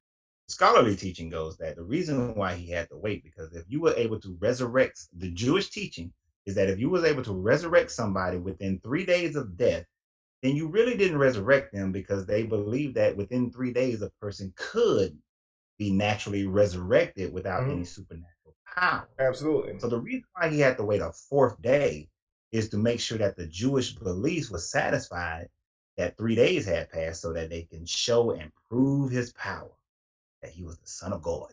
Absolutely. That's the scholarly teaching of that, and that's the excuse of why he waited. Right. Well, really, it's just literature. If you ain't careful, you'll forget it's just literature. Right. Because remember when the Roman centurion came, he didn't say, "Well, has it been 4 days yet?" Oh, it ain't been. He just told him, "You know what? He'll be healed, just like you said. So I ain't got to show up." Where was the 4 days there? There was no 4 days. It was just like, oh, they healed. They ain't gonna die. I think it was a servant of his, or is his son? It was one of them. So it was like, where was the 4 days on that one? Oh, Absolutely. that one said, yeah. So it's like, oh, he ain't got to be there. He can just heal him. And he said he'll be healed just as you said. Which, if you think about it, within every healing story, it is always said you are healed by your faith. Not by what I did, but by your faith, what is inside you that healed yourself. Your blindness is gone based on your faith. Right. You're walking now based on your faith. The woman with issue of blood because of her faith, but never the outside faith. But people skip over that because they say, "Oh no, it was their faith in." No, not a faith in. I wonder if faith makes medicine work better. Like if you get a blood transfusion in your body rejecting it. I wonder if you have enough faith, will it work better? I know. You be positive. Let me put some A blood in you and see if it worked better. Right, exactly. No, it ain't gonna work like that. I prayed over it. I'm not talking. No, Lorenzo. I mean, it's just again, man. It's one of those things where, like I said, we accepted these beliefs and we accepted them without critically thinking. So now it's time to critically think. I can give you facts all day, but at the end of the day, people accept this stuff because they say the literature. You got to understand, right, man. God at that time, or this and that, or God chose this or that. It's you're still trying to use literature to substantiate your belief in a character. You see what I'm saying? And we have to grow outside of this. So that's why I ask questions.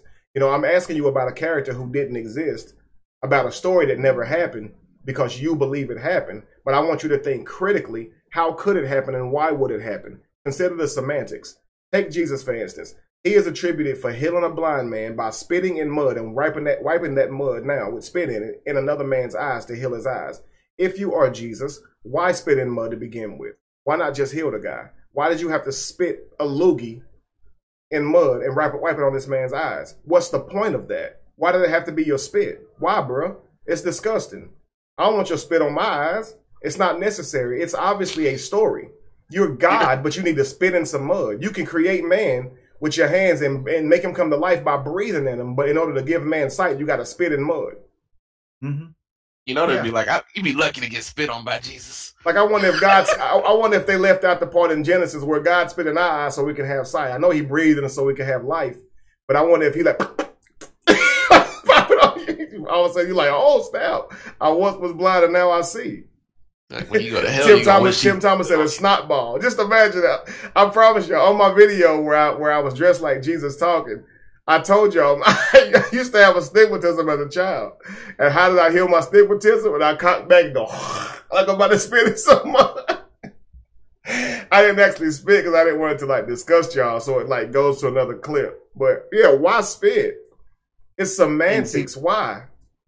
Right. And when I first read that when I was a kid, and even then reading it later on, reading it a bunch of times, it sounds exactly like how witchcraft is done.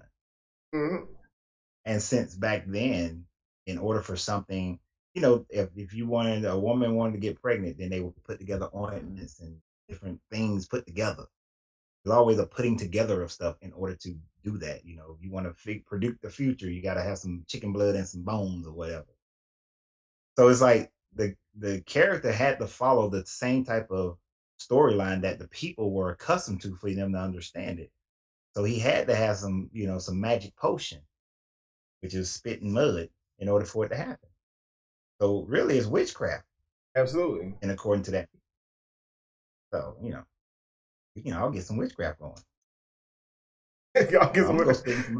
Right. But I'm saying, why you don't see your pastors do that at church? Spit in mud. They just keep it with the land on their hands. They ain't gonna try that because they know people gonna be like, whoa, wait a second, pastor. Well, it depends now. It depends. You got to do with the magic handkerchief. Or you can go look at some of these other you're right. third world nations right now. They got the magic handkerchief. You got to go out and eat the grass out in front of the church. You got the man who grabbing folks by the crotch, grabbing the men by the crotch to get rid of. I don't know what he was doing. Hey Josh, shoot Jamal a link real quick if you can. Yeah, Josh. I mean, we'll go another 20 minutes. No, we're not. Come on, don't do like that. Come on. I'm gonna hang up on y'all. He might have something good to say. But you know they got. I'm not my best all- tonight, y'all. I'm very sorry. I'm so tired. I know I'm not my best, but no, I'm here, and I hope that counts. No, you should be at your best, you jerkwad. I mean, I just want to let you know we're at close to 3 hours. So We definitely. Hey, Josh. yes, sir. You know how on my video that I did on Tuesday, how I said that I know how to keep time, Yes, and somebody else don't. yes, that would be Mr. Kevin Wesley. Oh, Mr. okay. Kevin Wesley. Okay. My deductive reasoning skills are low too because I'm very tired as well. I actually didn't realize y'all was talking about me until you said my name, Josh. I appreciate you, man. No problem. That's what I'm here for. I I'm wasn't here to following help. at all. But I said, I'm here to help. who's that loser that can't tell time? Your name Kevin. Let me see what time That's it was. what If it was a little later, we go ahead and log. Yeah, we definitely. Oh my God, that was at 10:42. I'm sorry, Jamal. Please come on next week, though, bro.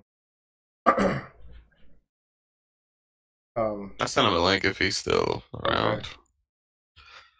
Okay. Guys, remember to come to the Thunderclap. That's going to be on December the 6th. We're going to try to raise awareness for slavery. Also, someone asked earlier, what do you donate for feeding the homeless and things like that? That is www.kevinwesley.org. Please Links remember are in the to description. Absolutely. Thank you, Josh. Links are in the description, guys. Fantastic. Josh is amazing. I try a lot. Thanks, Lorenzo. Trying to call me out of my time skip abilities. I'm trying to help you out, brother. Listen, man, you know I was raised in church. How many times the preacher tell you he gonna wrap it up before you wrap it up?